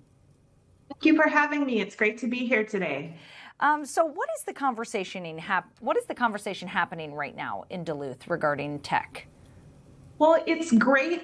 What is always wonderful with these conversations is it invites the community in to have a conversation about what we want our public schools in Duluth to look like. So we've heard from quite a few parents and community members around access that kids have to Chromebooks during their daily school. How are we utilizing those Chromebooks to further their education? And is the return on investment in these investments that public schools have made in education worth it when we think about negative side effects that we see from kids having constant access to tech and to the internet? So these are all great conversations. We love to have our community come in, especially our parents, and share their stories with us so that we can make sure that we are directing the Duluth Public Schools in a way that our community feels confident in how we're using our technology in schools and how we're educating our kids. Yeah, certainly the community conversation is important. Are they asking for no tech or less tech, or they just want to learn more? You know, I think it's a combination of all three of those things. I think there are parents that do want to fully remove technology, especially out of K through 5, especially out of our elementary schools, and then even a little bit more in our middle schools. And there's a different conversation around high school students and their access to tech. I think it really is about how are we using tech in a way that is furthering our kids' education and not causing a hindrance to that education. When kids have access to Chromebooks at those younger ages, are they really using it to do their schoolwork, or are they watching videos and is it a distraction? So it's interesting, and it's great for us as a school board when our parents and our community members come in and share their experiences about how their kids are using Chromebooks both at school and at home. I have 2 public school students in the Duluth Public Schools, and so I empathize and I understand what a lot of these parents are saying when talking about how kids at younger ages, they don't really have that impulse to control to use the technology appropriately. And if they have constant access to it, is it really helping them learn, or is it distracting them from really important educational outcomes that we need to have for our public school students? Where do you see the role of technology in the modern classroom? You know, I think like a lot of the community and like a lot of educators across the country, I'm wrestling with that very fact. You know, I've been a teacher at the College of St. Scholastica in Duluth and have seen how technology can be a distraction even with our older college students. I also know that I have a son who's dyslexic, and when he has access to that technology where he has textbooks that can be read, for him. So if he's studying history, he can have that textbook read to him. So there are some great accessibility features that technology can give for students who need that extra help. And then, you know, on the flip side of it is, you know, kids using it to play games, kids using it to watch videos. So I think we need a really good community conversation with educators, with parents, and with community members is the technology investment, is that doing what we need to do in public schools? Is it helping raising those scores? Is it helping making education more accessible? Or is it too distracting? And at what age is it appropriate for kids to have access to things like Chromebooks all the time? And when should we decide we're going to pull it entirely out of the schools and really go back to more traditional methods of teaching? But I think we all can agree that as the world changes and becomes more technology heavy, we do need to make sure we're educating kids on the proper usage of it, but we also want to make sure that we are concentrating on foundational educational principles that allow our kids to learn and grow like we need to in our public schools. Yeah, certainly. I mean, you know, artificial intelligence is such a huge part of our lives. Do you think it's even possible at this point to take tech out of schools completely? And would that be a disservice to these children as, you know, in the future they'll be going into the workforce that is presumably going to be heavily infiltrated with AI? Yeah. No, I think that's a great point, but I always have faith in teachers and school systems and school districts to make good choices for kids, especially around technology. And I think that what is going to be good is that we're having these hard conversations now and are going to look at the data and look at the research to help us make decisions. When do kids need access to it? Now, in the Duluth Public Schools and our younger elementary grades, they do not have any access to technology in terms of having Chromebooks. We still have very traditional methods. It's when they get in those older elementary ages and middle school and then high school that they have access to the Chromebooks. Specifically in Duluth, it's middle school and high school. And it's really figuring out when is it appropriate, how much access should they have, and what does that access look like? How does the district measure technology usage and its outcomes? What, is there any evidence that this technology is helping learning? I think there is evidence, yes, especially when we talk about accessibility for students who might need some of that extra tech assistance. I think that there is research that pans that out. And in our department, we have a technology department. We also have some teachers that specifically do that work around how are we using technology in the Duluth Public Schools. And they do use evidence-based practices. And over the last year, we really have been taking a long and hard look at it in the Duluth Public Schools as to what is that return on investment, and is that return on investment worth it? And the district did recently pause plans to integrate Google Gemini AI into high school student devices. What went into that decision? A lot went into that decision. We had members of our administration and teachers go out, attend conferences, see what it looks like to integrate that artificial intelligence into a daily life of a student. And then we also heard a lot of community feedback around not just how will it affect the education of kids using that Google Gemini, that artificial intelligence, but then also what are some of the environmental concerns. So we're weighing a lot of different options, and we decided to step back and pause and take our time and navigate this use of this artificial intelligence in our public schools to make sure it's research-based, to think about the environmental impacts, and then what is an effective way to use artificial intelligence, and how are we making sure that we can, for lack of a better word, police the use of artificial intelligence, that kids are only using it when it's appropriate and they're not using it to do all of their schoolwork. Yeah, and certainly, my kids are too young, so they don't have access to computers or anything yet. Yeah. But I have heard from parents in public schools here in the Twin Cities who say you would be amazed the things that they can download on these school devices. Have you guys explored ways to limit screen time or limit the things that they can download? I've even talked to some high school students who say, oh yeah, we weren't allowed to download that, but we were still able to get around it. I know. Have you explored the ingenuity of a high school student is amazing. Yes. Have you explored how to lock down those computers to maybe make them more restrictive? Yes, we do. Those are things that we are constantly looking at, because we have an obligation in the Duluth Public Schools to protect kids also when they're on their Google Chromebooks and when they're using our internet and our devices. We need to protect them, not just educate them, but also protect them from some of the nastiness that is out in the world. So we are constantly looking at how do we protect our kids through cybersecurity, through all sorts of different ways. And what do they have access to, and how do we block inappropriate use? And again, how do we protect our kids when they're in school, not just from physical threats, but then also those cybersecurity threats as well. So those are constant conversations that we take very, very seriously. Now, I know there's an equity component to this. I've heard that, if you don't give out Chromebooks, then, some kids will have access to technology at home and some kids won't. Can you talk to me about that aspect of it and why that, because I know that drives a lot of the, sending kids home with Chromebooks. Yeah, 100%. It's not just the equity when you think about access to those devices, but then also, again, equity when we think about students who need some of these special services that technology can provide for them. Like I gave the example earlier of using some of the textbook that can be read to students. We know that, a lot of this came out, especially in the Duluth Public Schools around COVID. When we began our journey in COVID, we were delivering paper packets to students by school bus. By the time this journey ended, we were giving students devices so that they could have access to their education going through COVID. And so equity is a big issue when we think about access to technology, but it's not just access to the devices and access to the World Wide Web and all that. It is also assisting students who may need that technology to help them through their education. And so those are all conversations that are ongoing right now in the Duluth Public Schools. And we take them very seriously and invite our community in to help us make those decisions, because we want our community to know in the Duluth Public Schools that they also have a say in how we do some of this technology work.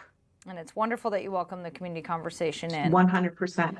5 years from now, how do you hope that this looks? How do you hope that technology and learning looks 5 years from now after all these discussions have been had? I mean, I hope that we are thoughtful and take our time through this process, and that we really, at the end of the day, are centering how are we educating all of our kids. Back to your question around equity. What does that look like to provide an education and to provide these devices in a way that supports and uplifts a kid education and doesn't become a distraction? So I can't even begin to speculate what it's going to look like in 5 years, but I do know that we are going to make sure that we have the community in the room, content experts in the room, and technology experts in the room to make decisions that are going to be best for the Duluth Public Schools. And one thing that is not unique to Duluth is, public schools all around the state are facing some pretty significant budget issues. And technology plays into that as well, because the maintenance and upkeep of these devices also costs districts money. So there's all sorts of factors going into how districts are going to make decisions around technology, not just around access and how does it support education, but what do budgets look like, and can we support some sort of robust access for kids to technology? Okay, it's such a hot topic and can be a heated discussion. So, Kelly, I appreciate you taking the time to join us for the discussion. Thank you so much for having me. And it's a beautiful day up here in Duluth, and I hope it is in the cities too. And thank you for this opportunity to chat about the Duluth Public Schools. It sure is. Thanks so much, Kelly. That was the chair of the Duluth School Board talking about the debate around tech in schools that is currently raging there in Duluth. All right, switching gears. As we mentioned earlier in the show, federal officials today announced charges tied to two major Minnesota-based drug trafficking organizations. 25 people were charged. Our very own Fox 9 reporter and anchor Karen Scullin was there at the press conference with the U.S. Attorney. Karen, fill us in. What happened today? Hi there. Yes, the U.S. Attorney held a news conference, but it was a joint news conference because of a partnership between the FBI, DEA, and local law enforcement, specifically Minneapolis Police and the Hennepin County Sheriff's Office. And actually, it was the sheriff who mentioned today that her group had been investigating a couple of defendants named in this indictment, and then realized along the way that the feds were also investigating people connected to their two. So basically, they partnered up after that. This investigation spans about a year and a half. There are 25 people that are part of this indictment. It's a conspiracy to do drug trafficking. We're talking about fentanyl, meth, cocaine, stuff like that. But it also led to some incidents of intimidation, violence, and in one case, even murder. There are two people that are charged with murder that are involved in this. That's Trayvon Harris and D'Angelo Davenport. Those two allegedly were trying to rob a couple of people who were infringing on their drug trafficking territory, and ended up pulling a gun and shooting them. One of them died and one of them was injured. But that was part of the tactics that these two gangs that were involved used. The two gangs involved are the G Block and the Family Mob. So the U.S. Attorney said today that he believes that kind of cutting off the head of the snake is really how you destroy these gangs. Specifically, so like the higher ups in the hierarchy, and I believe that's who was arrested as part of this investigation. So it's not so much the number of people you arrest, so there were 25, but who you arrest that's so important here. Also, in terms of fentanyl and the impact of that, there were 333,000 potentially deadly doses that were flowing through the streets of Minneapolis from these two gangs. So they do think it'll have an impact, and they will make a dent in the fentanyl that's flowing through here. However, that's just an ongoing battle that's probably going to last forever, actually. Yeah, sadly, I think you're right. Really interesting because you talk about these two gangs. Obviously, you know, these gangs, the names ring a bell to me as a reporter who's worked in the field in Minneapolis for the last decade, the Family Mob and the G-Block gang. They said that they were operating open-air drug markets. Right. And the territories that we're talking about are along Lake Street, but specifically in that Lake Street, Park Avenue intersection around there, but up and down Lake Street. And then also 19th and Nicollet. That was the other open air drug market. And you're talking about just free flowing drugs hand to hand that had been going on there. And again, to their point, they said that it led to a lot of violence and intimidation, and certainly just a bad situation for people who live around there, who work in those areas, or who are vulnerable because they're addicts.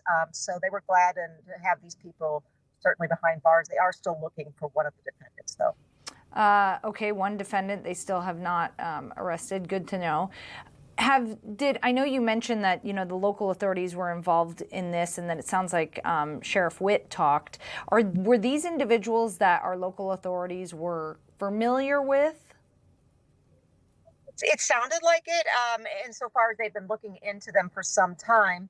The two people, but it led to others that I believe had were known, especially because a lot of them had criminal backgrounds. So some of these people were already in jail facing state charges due to Hennepin County or MPD being involved. So they were already facing some state charges and local charges, but now they're facing federal charges, and those that were in the county jails will be moved to a federal penitentiary. Well, good to hear that they think this could impact the amount of fentanyl that's on the streets. So, yeah. All right, Karen Scullin, we appreciate you joining us and filling us in on this news today. Sounds good. Thank you. All right, Karen Scullin, one of the best reporters we've got here at Fox 9. Appreciate her making the time out of her busy day to join us. She was reporting on 25 people who were charged today in federal drug trafficking, in a federal drug trafficking case. Those 25 people, they say, were affiliated with two different gangs operating within Minneapolis. We are awaiting a press conference that's about to start in about 10 minutes, having to do with the Supreme Court decision today that came down about birthright citizenship. But we also have a clip right now from that press conference. Are we able to play that? Okay, cool. So as Karen was talking about, because we're still waiting for that press conference to begin, here is the U.S. Attorney talking today about these charges, these drug charges. Take a listen. Another day on which the citizens of Minnesota can see the effectiveness of federal law enforcement in our state and the results of the continuing shoulder-to-shoulder partnership between federal and local law enforcement. Today, I can inform you of the unsealing of two indictments, charging a total of 25 members of two drug trafficking gangs operating on the streets of Minneapolis, and the arrest this morning of most of them. Today, a superseding indictment relating to the drug trafficking street gang known as the Family Mob, an indictment that supersedes the indictment we announced to you a couple of months ago, which adds 9 defendants to that indictment and very serious new drug trafficking charges, as well as new charges of murder. Also unsealed today is a new indictment charging 11 members of the drug trafficking gang known as the G-Block with drug conspiracy crimes. Members and associates of these organizations, we allege, are responsible for operating open-air drug markets along Lake Street in Minneapolis and selling at least hundreds of thousands of lethal doses of fentanyl just in the short period of this investigation. The Family Mob members, we allege, are trafficking in fentanyl, methamphetamine, and crack cocaine in, among other places, open-air markets centered on the corner of Lake Street and Park Avenue South. The G-Block, whose open-air markets are centered on 19th and Nicollet Avenue South in Minneapolis, are, we allege, trafficking in large amounts of fentanyl and cocaine throughout South Minneapolis and beyond. The drug trafficking of these defendants, we allege, has contributed to a general escalation of violence, including deadly violence, in the city of Minneapolis. Today's arrests would not be possible without the continuing shoulder-to-shoulder partnership between federal and state law enforcement in this state, and I want to express my thanks to FBI Minneapolis Field Office Special Agent in Charge Chris Dotson, DEA Assistant Special Agent in Charge of the Minneapolis-St. Paul District Office Raphael Mattei, Minneapolis Police Department Chief of Police Bill Peterson, and Hennepin County Sheriff Dewana Witt. And I will give the opportunity to each of these tremendous law enforcement leaders to be able to say some words, and then if you have some questions, we'll be able to take them. Chris. Thanks, sir. Good afternoon. My name is Christopher Dotson. That's D-O-T-S-O-N. I'm the special agent in charge of the FBI's Minneapolis Field Office. For the second year running, the FBI has launched Operation Summer Heat, an initiative to target violent crime nationwide. And to that end, as we said we would, the FBI, with our partners, are restoring safety in communities across the Twin Cities and across the country by surging resources alongside federal, state, and local partners like the colleagues who I stand with today. We are executing federal warrants on violent criminals and fugitives and dismantling violent gangs nationwide. Today's announcements are a continuation of our aggressive efforts to secure the streets of Minneapolis from the clutches of those who seek to poison our communities with deadly drugs and spread violence throughout our neighborhoods. The indictments announced today charge alleged gang members and associates who have terrorized the Twin Cities for many years. Each defendant allegedly operated as part of a criminal enterprise purporting to control territory and the right to distribute drugs in that territory. As charged, they sought to control and monopolize markets by force, violence, and fear. The amount of fentanyl allegedly distributed by the defendants in these literal open-air drug markets is enough to have killed thousands. And the violence allegedly used to control these drug trafficking enterprises was equally horrendous. Many of the defendants arrested today have extensive criminal histories, not just related to the homicide charge in the superseding indictment or the charges that they face today. And for that reason, we solicited the help of FBI SWAT teams from across the nation, the DEA SWAT teams, Minneapolis Police Department SWAT, and Hennepin County Sheriff SWAT. The defendants in these cases come from different gangs, but my message to them and anyone seeking to replace them is the same. Our streets are not your territory. They are part of a community, and they connect loved ones. These streets belong to the families and good citizens that make up our neighborhoods, and the FBI and our partners pledge to continue to ensure the safety of these streets by bringing anyone spreading poison and violence to our neighborhoods to justice. People have been standing up here for years, for decades, announcing indictments, announcing arrests, announcing convictions of major players in drug trafficking organizations, whether it be crack cocaine and methamphetamine, and now fentanyl is prevalent. And so I'm not going to stand here and pretend to tell you that we are solving Minnesota's fentanyl problem. But what I can tell you is that if you're trafficking in fentanyl, we are going to get you, we are going to find you, and we are going to take you down. And if you want to lose your freedom, that's a very, very simple recipe for losing your freedom. It makes a dent. I think it particularly makes an important dent in the environment on Lake Street in Minneapolis, which is plagued by these open-air drug markets. Hopefully now people who would otherwise participate in these open-air markets will be deterred from doing so. But the battle on drugs is a battle that's going to long outlast my time as U.S. Attorney. All right, that was Daniel Rosen, the U.S. Attorney for the District of Minnesota, discussing the charges against 25 individuals today having to do with federal drug trafficking charges involving two separate gangs in Minneapolis. We're going to take a quick break, and when we come back, we're going to talk about what's happening, what people are talking about around the Twin Cities and beyond. In addition, we are going to go to a press conference that's happening here locally in Minnesota having to do with the birthright citizenship decision that was announced today in the U.S. Supreme Court. So you're not going to want to miss it. Stay right there.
Welcome back. Thanks for joining us. It is currently 89 degrees here in the Twin Cities Metro, with the feels like more in the 90s.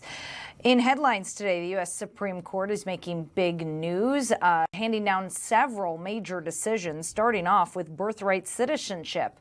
They rejected President Trump's effort to limit automatic citizenship for children born in the U.S. to non-citizen parents.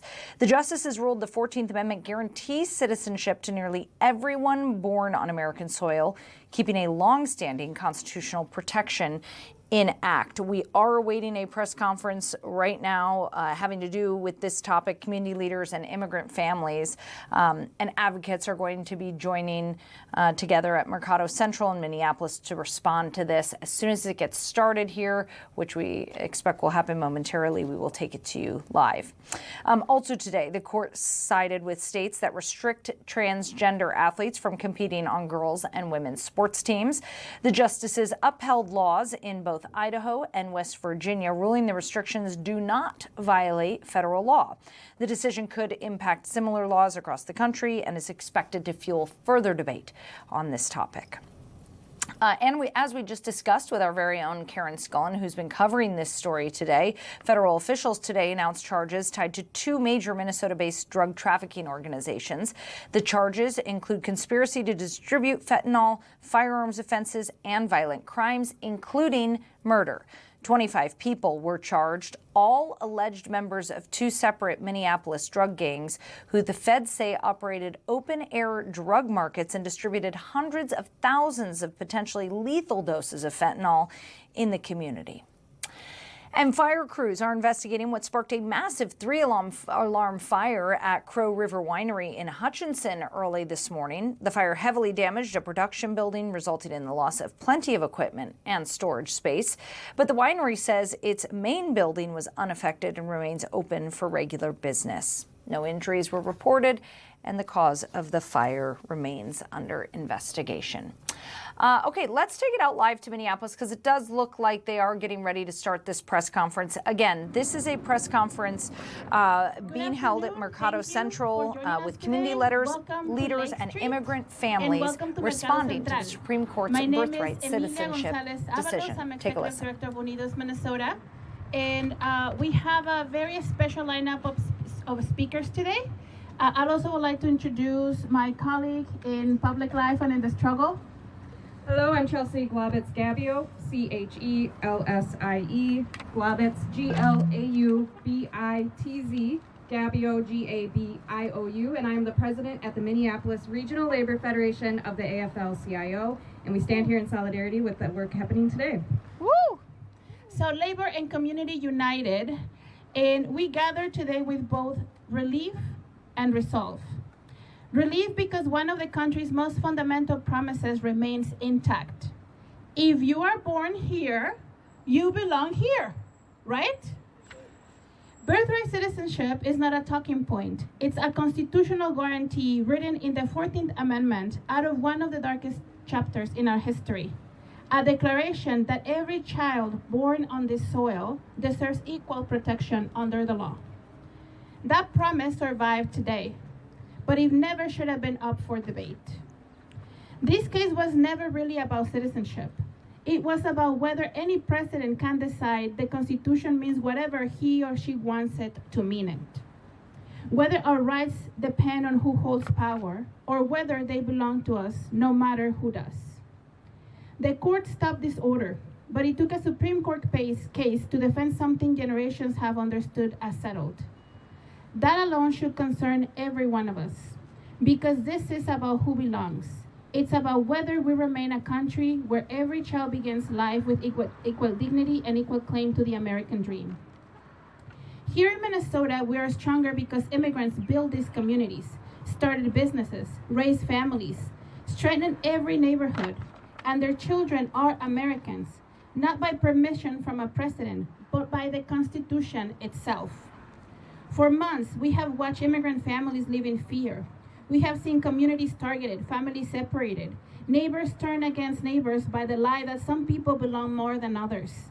Today's decision stops one more attack, but it does not erase the fear already created or undo the damage still being done. So let me speak directly to birthright voters, the daughters and sons of immigrants born on this soil who carry the full power of American citizenship. Hear this clearly. The attack was never only about your parents. It was about you because they understand what they hope you will not. That the children of immigrants are not only the future Americans. You are present-day voters. You are accountability power. You are the margin in this state, in this session, and in this country.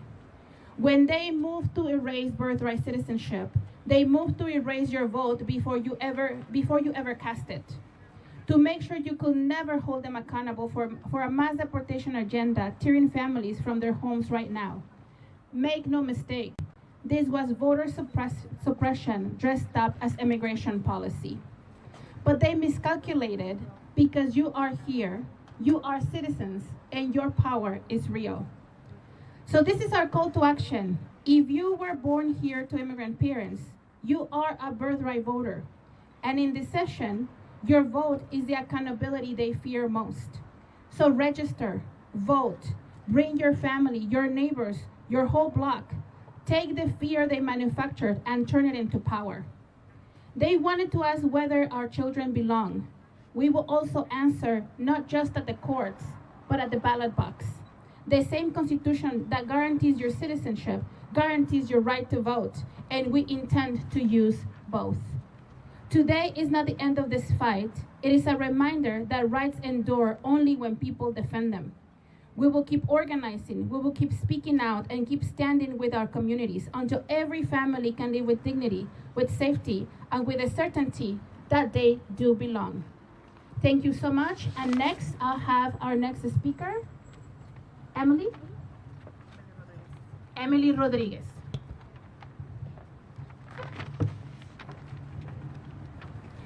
Good afternoon. My name is Emily Rodriguez, and I am a leader with Unidos-MN.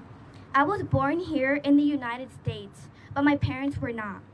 As a first-generation American, birthright citizenship isn't just something I learned about in school. It's a part of who I am. It's the reason why I am a citizen. It's my protection in this country.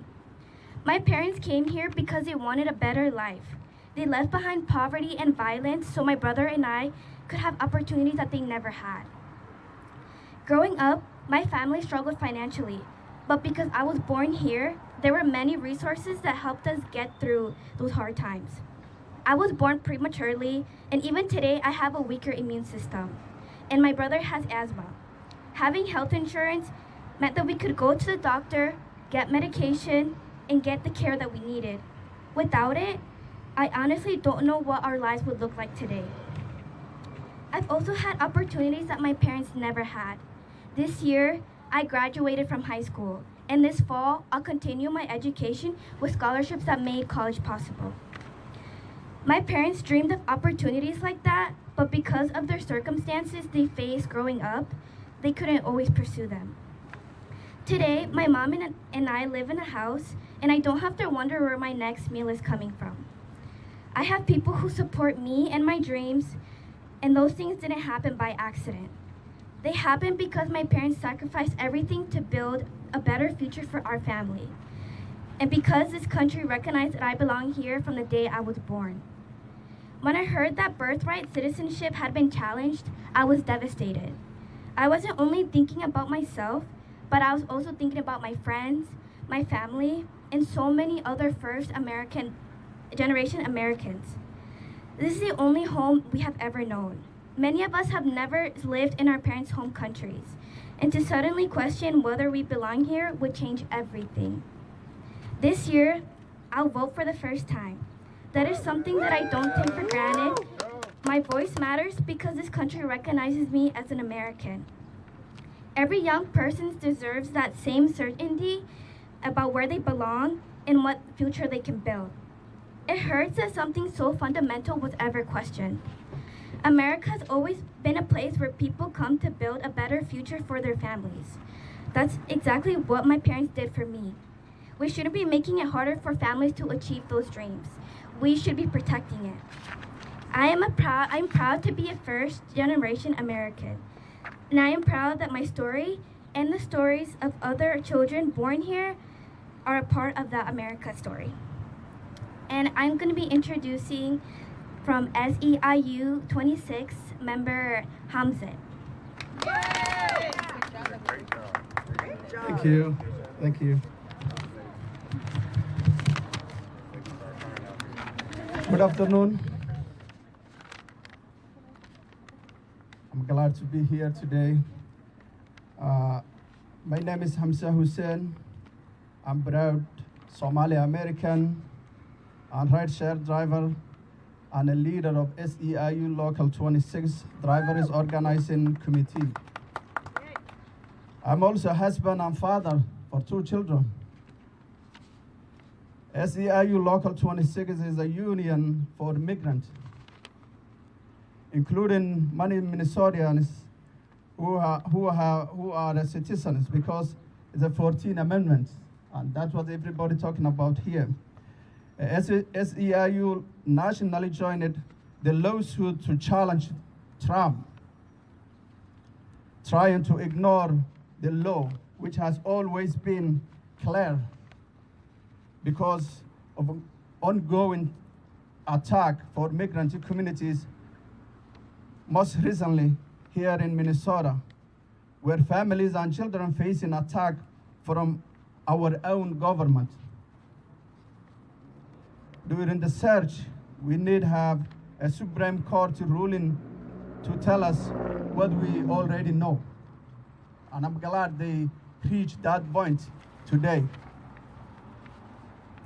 Today, ruling should never have even needed to happen, but I am glad that it once again made clear that we already know all people are created equal. No matter where you come from, you are become an American. Instead of more terror attack and hope this would in issue press our election officials can stop attack hardworking migrant families in their hopes of destruction from how bad our government in working people.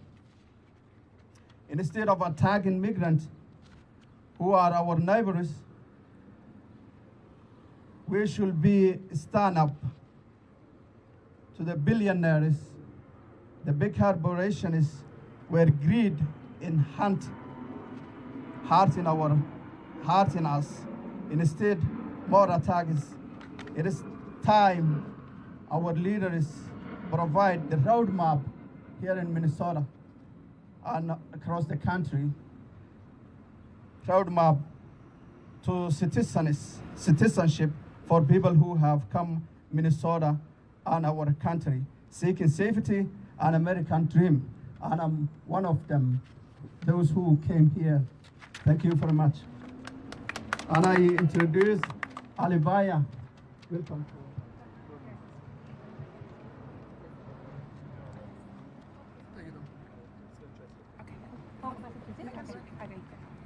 Hola, buenas tardes. Mi nombre es Alibella Rodríguez. Soy miembro de Inquilinos Unidos por Justicia. Soy madre de 3 hijos. La menor tiene 12 años. He vivido en este país durante 24 años. Hello, my name is Alibella Rodriguez. I am a member of Inquilinos Unidos por Justicia, and I am the mother of 3 children. My youngest is 12 years old, and I have lived in this country for 24 years. Estoy aquí como madre porque hoy estamos viviendo algo muy indignante. Este gobierno pone en riesgo la seguridad, la estabilidad, el sentido de pertenencia y la dignidad de millones de familias al atacar un derecho tan fundamental como es la ciudadanía por nacimiento. I'm here today as a mother because we are witnessing something deeply outrageous. This government is putting the safety, stability, sense of belonging, and dignity of millions of families at risk by attacking a right as fundamental as birthright citizenship. No se trata solo de una regla legal, se trata de la enmienda 14 de la Constitución, se trata de quién pertenece, quién es reconocido como parte de este país, de proteger una de las bases del sueño americano. This is not just about a legal rule. It is about the 14th Amendment to the Constitution. It is about who belongs, who is recognized as part of this country, and protecting one of the foundations of the American dream. Quieren seguir utilizando el miedo contra nosotros, con nuestras familias y nuestros hijos, pero no lo van a lograr, porque este gobierno no sabe hasta dónde estamos dispuestas a llegar las madres para defender a nuestros hijos. They want to keep using fear against our families and our children, but they will not succeed because this government does not understand how far mothers are willing to go to defend our children. Frente a un gobierno con tendencia autoritaria que busca quitarnos derechos poco a poco, vamos a seguir defendiendo este derecho fundamental que da identidad, protege a nuestras familias y fortalece nuestra democracia. Gracias. In the face of a government with authoritarian tendencies that seeks to take away our rights little by little, we will continue defending this fundamental right, one that gives people an identity, protects our families, and strengthens our democracy. Gracias, y le paso la voz a Rhode Adams New Justicia Project. Rhode Adams. Thank you so much. Thank you. Good afternoon. My name is Rod Adams. I'm the executive director of an organization called New Justice Project Minnesota. Today we celebrate because the Constitution held. We celebrate because children born in this country will continue to be recognized for what they are, Americans. And we celebrate because another attempt to divide our communities has been stopped. As a Black American, I don't stand with immigrant communities because our struggles are identical. I stand with them because they're my neighbors. And I've seen, and history has taught us, what happens when government decides that some people deserve fewer rights than others. Now, my ancestors fought for the 14th Amendment, not in courtrooms, but through unimaginable sacrifice. They fought through slavery, through the Civil War, and through Reconstruction to force this nation to finally recognize that people once treated as property were citizens, deserving of equal protection under the law. The 14th Amendment was never about legal language. It was a declaration that America could no longer decide who was fully human or fully American based on race or circumstances of birth. That promise was purchased with black blood, black courage, and black resistance. That history is why I can't be silent today. The amendment my ancestors fought to secure now protects the children of immigrant families. To defend birthright citizenship is to honor their struggle, not diminish it. Their fight expanded freedom, and our responsibility is to make sure that freedom is never rolled back for anyone. Today, Justice Ketanji Brown Jackson reminded us that the 14th Amendment exists to stop government from creating different classes of people, those who belong and those who don't. That amendment was born from the struggle of guaranteed citizenship to formerly enslaved Black Americans. Today, it continues to protect the children of immigrant families. That is not an accident, that is the promise of America. At New Justice Project, alongside our partners at Unidos, Minnesota, we believe in connecting the dots, right? The same forces attacking birthright citizenship are attacking voting rights. The same forces targeting immigrant families are attacking Black communities. The same forces trying to erase our history are trying to silence our voices at the ballot box. The same politics that tell immigrants they don't belong are the politics that have always tried to divide working people so the powerful can keep the power. But Reverend Jesse Jackson gave us a different vision. He said, America is not a blanket woven from one piece of cloth. America is a quilt. Every patch has its own story, its own culture, its own beauty. Together, those patches make something stronger than one piece alone. That's what America is. Today we celebrate another patch in the quilt being protected. But let me tell y'all, the fight isn't over. Our freedom has always depended on ordinary people organizing, building relationships across race, neighborhood, and refusing to let politicians convince us that our neighbor is our enemy. That is why Black communities and immigrant communities are standing together today, because when they come for one community's rights, they're testing whether they can come for everyone else's tomorrow. We reject the politics of fear. We choose solidarity over division. We choose democracy over authoritarianism. And we choose to keep building a Minnesota and an America where every child born here, every family, and every community can live with dignity, safety, and hope. Thank you. And I'm going to be introducing Azul from Unidos, Minnesota. Good afternoon. My name is Azul Torres Legado. I am a member of Unidos, Minnesota. When I think about birthright citizenship, I think about children. A child doesn't choose where they're born. A child does not choose where the parent were born. So why should any child have their rights taken away because of circumstances they never chose? Birthright citizenship has existed for generations because every child born here deserves to belong here, to be here. My parents immigrated here looking for opportunities, like so many immigrant parents. They worked hard so I could have opportunities they never had. As a citizen, I've had access to healthcare. That has given my family peace of mind because my parents don't have to worry about doctor visits and what medical bills are supposed to be given after. But I also know many immigrant families who avoid getting medical care because they're afraid of the cost or the debt that comes with it. No one should have to choose between their health and paying their bills. I've also have access to scholarships and educational opportunities. My parents were both pulled out of elementary school because their families couldn't afford to keep them there. Instead of going to school, they had to work to provide for their families to survive. They never had an opportunity that I have today, but they made sure that I could. They've never told me to leave school to pay the bills. They've always told me to stay in school, work hard, and build a future they never had, and to pursue a future. That's what American dream means to my family. It means working hard, getting an education, finding safety, and having a home where your children can dream bigger than you could. That's why my parents came here. That's why today's Supreme Court ruling matters. Because citizenship is about protecting future generations. It's about making sure the next child born in this country grows up knowing they belong here. It's about making sure future Americans have a choice, a voice. This October, I turn 18, and for the first time, I'll be able to vote. Imagine taking that voice away from millions of people simply because who their parents are. Why, when we silence new generations of Americans, we don't make our country stronger.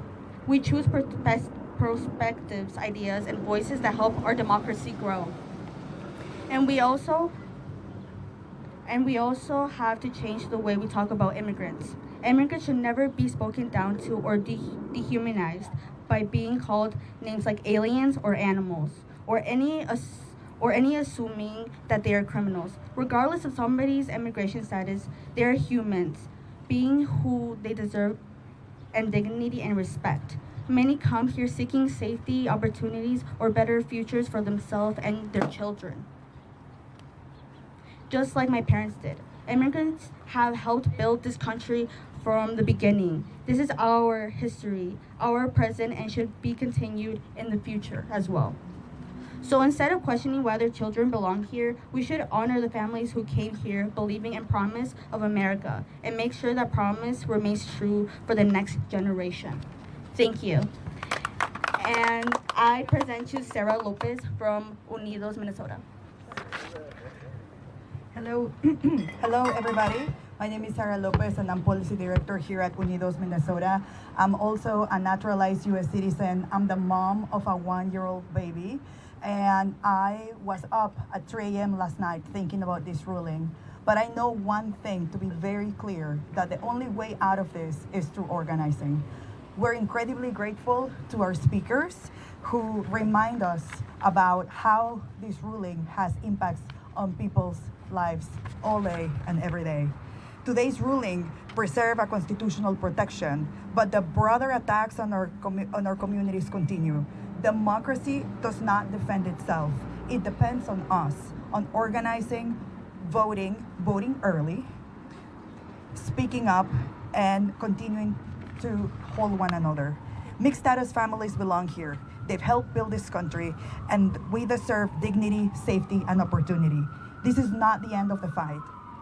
Unidos Minnesota will continue organizing for a pathway to citizenship, protecting constitutional rights, defending mixed status families, and building a democracy where everyone belongs. Join us, organize, share your story, and let's continue fighting together. Let's continue fighting for the policies that we deserve because we're worth it. Thank you very much, and this concludes our press conference. Oh, yes. We're going to open it up for Q&A. All right. You were just listening to a group of advocates and immigrants talk about their experience in America and why they are thrilled over this Supreme Court decision confirming birthright citizenship and keeping in place birthright citizenship, rejecting President Trump's effort to limit automatic citizenship for children born in the U.S. to non-citizen parents. All right, we're going to take a quick break. We'll have more after this break.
Welcome back. Well, earlier today, the Supreme Court released several big decisions having to do with birthright citizenship, transgender athletes, and more. We talked to political science professor at the University of Minnesota, Timothy Johnson, about this. He is an expert in the Supreme Court, has written several books and published many, many articles.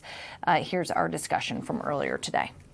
To help break down what these rulings mean and what could come next, political science professor from the University of Minnesota, Timothy Johnson, joins us now. Thanks for joining us, Tim.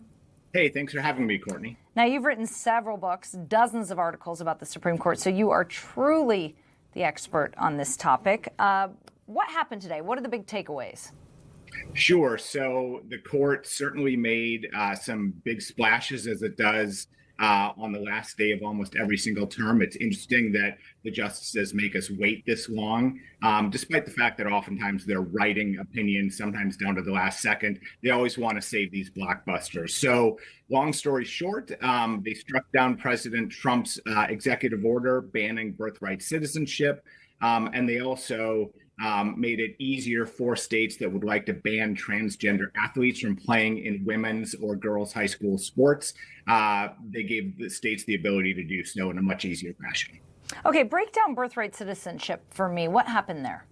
Yeah, sure. This is actually a pretty cut and dry case, if you ask me, although the court certainly didn't make it so. It was a 5-4 decision. And I think many court watchers and scholars, including myself, thought that it would be a much stronger majority, 7-2 or 8-1. But the bottom line in this case is the majority interpreted Section 1 of the 14th Amendment that says if you are born in the United States, you are a citizen of the United States, period, end of story. So that's why it's so cut and dry. Does this impact individuals who were already born in the U.S.? Does it impact, obviously it impacts individuals who are pregnant right now, living in the U.S., who are non-citizens, but does it impact anyone else besides, future potential citizens? It really doesn't, because in fact, even if the court had decided the opposite way, there was pretty clear evidence that it would not have applied the decision retroactively, meaning anyone who had been born here, even from if their parents were here illegally, would still be considered citizens. And so really, the people who are impacted are those, as you said, going into the future, folks who might be here, whether legally or illegally, and they have children. Those children are automatically citizens of the United States under the 14th Amendment. Okay, and the court made a decision about transgender athletes. The court basically said it's up to the states, right? That's right. So what it said is these two lawsuits come out of West Virginia and Idaho. And the court used both Title IX, which was a law passed by Congress to protect women's rights in the United States, along with the Equal Protection Clause of the 14th Amendment. So again, using the 14th Amendment to say that states absolutely do have the ability, if they'd like to ban transgender athletes from playing in women's or girls' sports, that they can do so. Will this impact transgender athletes here in Minnesota? No, because it says that it is essentially up to the states. And given that Minnesota has protected transgender rights since the Human Rights Act was passed in 1993, and in October of 2025, the Minnesota Supreme Court protected that right as well in a high court case. Transgender athletes in Minnesota are still protected. Now, the impact that will be felt will be that the federal government absolutely has the ability and is using that ability to cut federal funds from school districts that do not comply with the court's decision. And so you could see in Minnesota and other states where transgender athletes are protected, that there might be less federal funding. So for instance, that might mean that fees to play sports would go up. A decision was also made about campaign finances. Yeah, so in that case, essentially the Supreme Court said that a 2001 precedent that existed that said essentially parties cannot coordinate with candidates, that you can give money, you or I or anyone else could give money to a party, they can give money to a candidate as they're running for office, but the parties and the candidates cannot coordinate with one another. Of course, the party could run ads in favor of me, but they couldn't coordinate their efforts with my staff to do so. In this case, the court said that that's a violation of the First Amendment right to freedom of speech. And so it expands the ability of parties and individual candidates to coordinate their efforts to help win elections. Did the court leave anything on the docket that they chose not to take up this session? Yeah, so the court, left a number of cases. So, for instance, they did not decide the Jean Carroll appeal from President Trump, which means that case is gone and dead. If the Supreme Court refuses to take your case, then the case is over, and President Trump will have to pay Jean Carroll that $5 million. There is a libel case between famous or infamous, depending on how you think about it, lawyer Alan Dershowitz versus CNN that the court didn't take up. There is another trademark dispute involving LeBron James the court didn't take up, and then an EPA case about environmental regulation. So there are a number of others, but those are probably the four most important cases that the court did not consider this term. And they did say that they were going to take up assault weapons bans in their next session, right? They certainly did. So come the first Monday in October of 2026, that's the court's 2026 term, the big blockbuster so far will be this assault weapons ban that comes out of two states, both Connecticut as well as Cook County in Illinois, that is the greater Chicago area. The court has really been brewing to hear this issue. They have certainly struck down all bans on handguns, but states thought they were on pretty solid ground to say we can ban or strongly regulate semi-automatic weapons such as AR-15s. It seems as though there's at least four justices already, if you read past opinions, that will indicate that they would vote to strike those bans down. Okay, I mean, like with the birthright decision that cited the 14th Amendment, do you think the Second Amendment is going to play a huge role in that case? Yeah, I mean, this is all about the Second Amendment. This is just expanding the Second Amendment more and more and more. And so it's interesting. I think the better comparison might actually be the transgender rights case. And that is, in that instance, the court says we leave it up to the states to decide whether or not transgender athletes are protected in any way, shape, or form. When it comes to the Second Amendment, the court does not, or at least this particular court has never seen a penchant or had a penchant to leave it up to the states that they want to strike these bans down nationally. I want to go back to the birthright citizenship issue. So the Trump administration historically had cited birth tourism as one of their concerns with birthright citizenship. So, they cited that private companies and maternity hotels charge foreign nationals tens of thousands of dollars to facilitate travel and housing and medical care just so that they can birth a U.S. citizen. So are those birth industries, those so-called travel birth industries, still allowed to operate? Sure, but what I will tell you is that the numbers are not as large as the claims that come out of the Trump administration. People certainly do this. There is certainly some industry, if you will, but the numbers are not the thousands or tens of thousands of people who come here every year to do that. Certainly people do, but the problem is not one that would lead to the federal government needing to, go forward to try to get the 14th Amendment interpreted in a different way by the court in a different type of case. That said, I suspect that this particular administration under President Trump will continue to push this issue, if not in the courts, in Congress, to try to have a constitutional amendment passed to change the 14th Amendment's Section 1. Interesting. When you look at the way that the court voted here, we didn't always see we didn't always see them voting along party lines like you would have suspected.